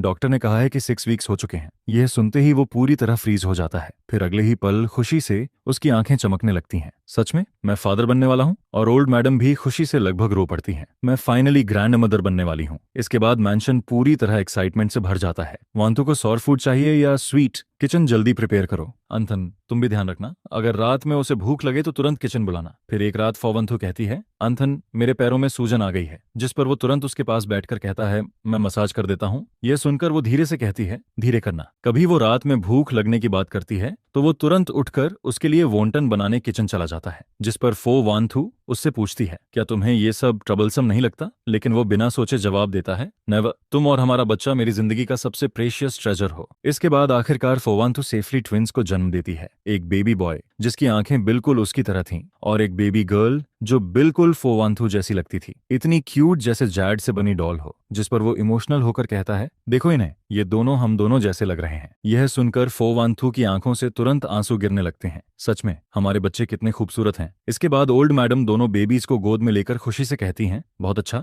आखिर हमारी फैमिली की नेक्स्ट जनरेशन आ गई। फिर पूरा फो फैमिली मैंशन सेलिब्रेशन में बिजी हो जाता है। उसी दिन ग्रैंड बैंक्वेट ऑर्गेनाइज किया जाता है, जिस पर गेस्ट्स बच्चों को देखकर कहते हैं, ये बेबीज कितने क्यूट हैं, हमें 2 दिन के लिए घर ले जाने दो ना। यह सुनकर बाकी लोग हंसने लगते हैं। फिर वो धीरे से फो वांथु का हाथ पकड़ता है और दोनों सामने चल रही वार्म और लाइवली फैमिली गैदरिंग को देखते रहते हैं। जिस पर फो वांथु धीरे से कहती है, अनथान, थैंक यू, तुमने मुझे इतना कंप्लीट फैमिली दिया। लेकिन वो उसकी तरफ देखकर मुस्कुरा देता है। वांथु, थैंक यू तो मुझे कहना चाहिए।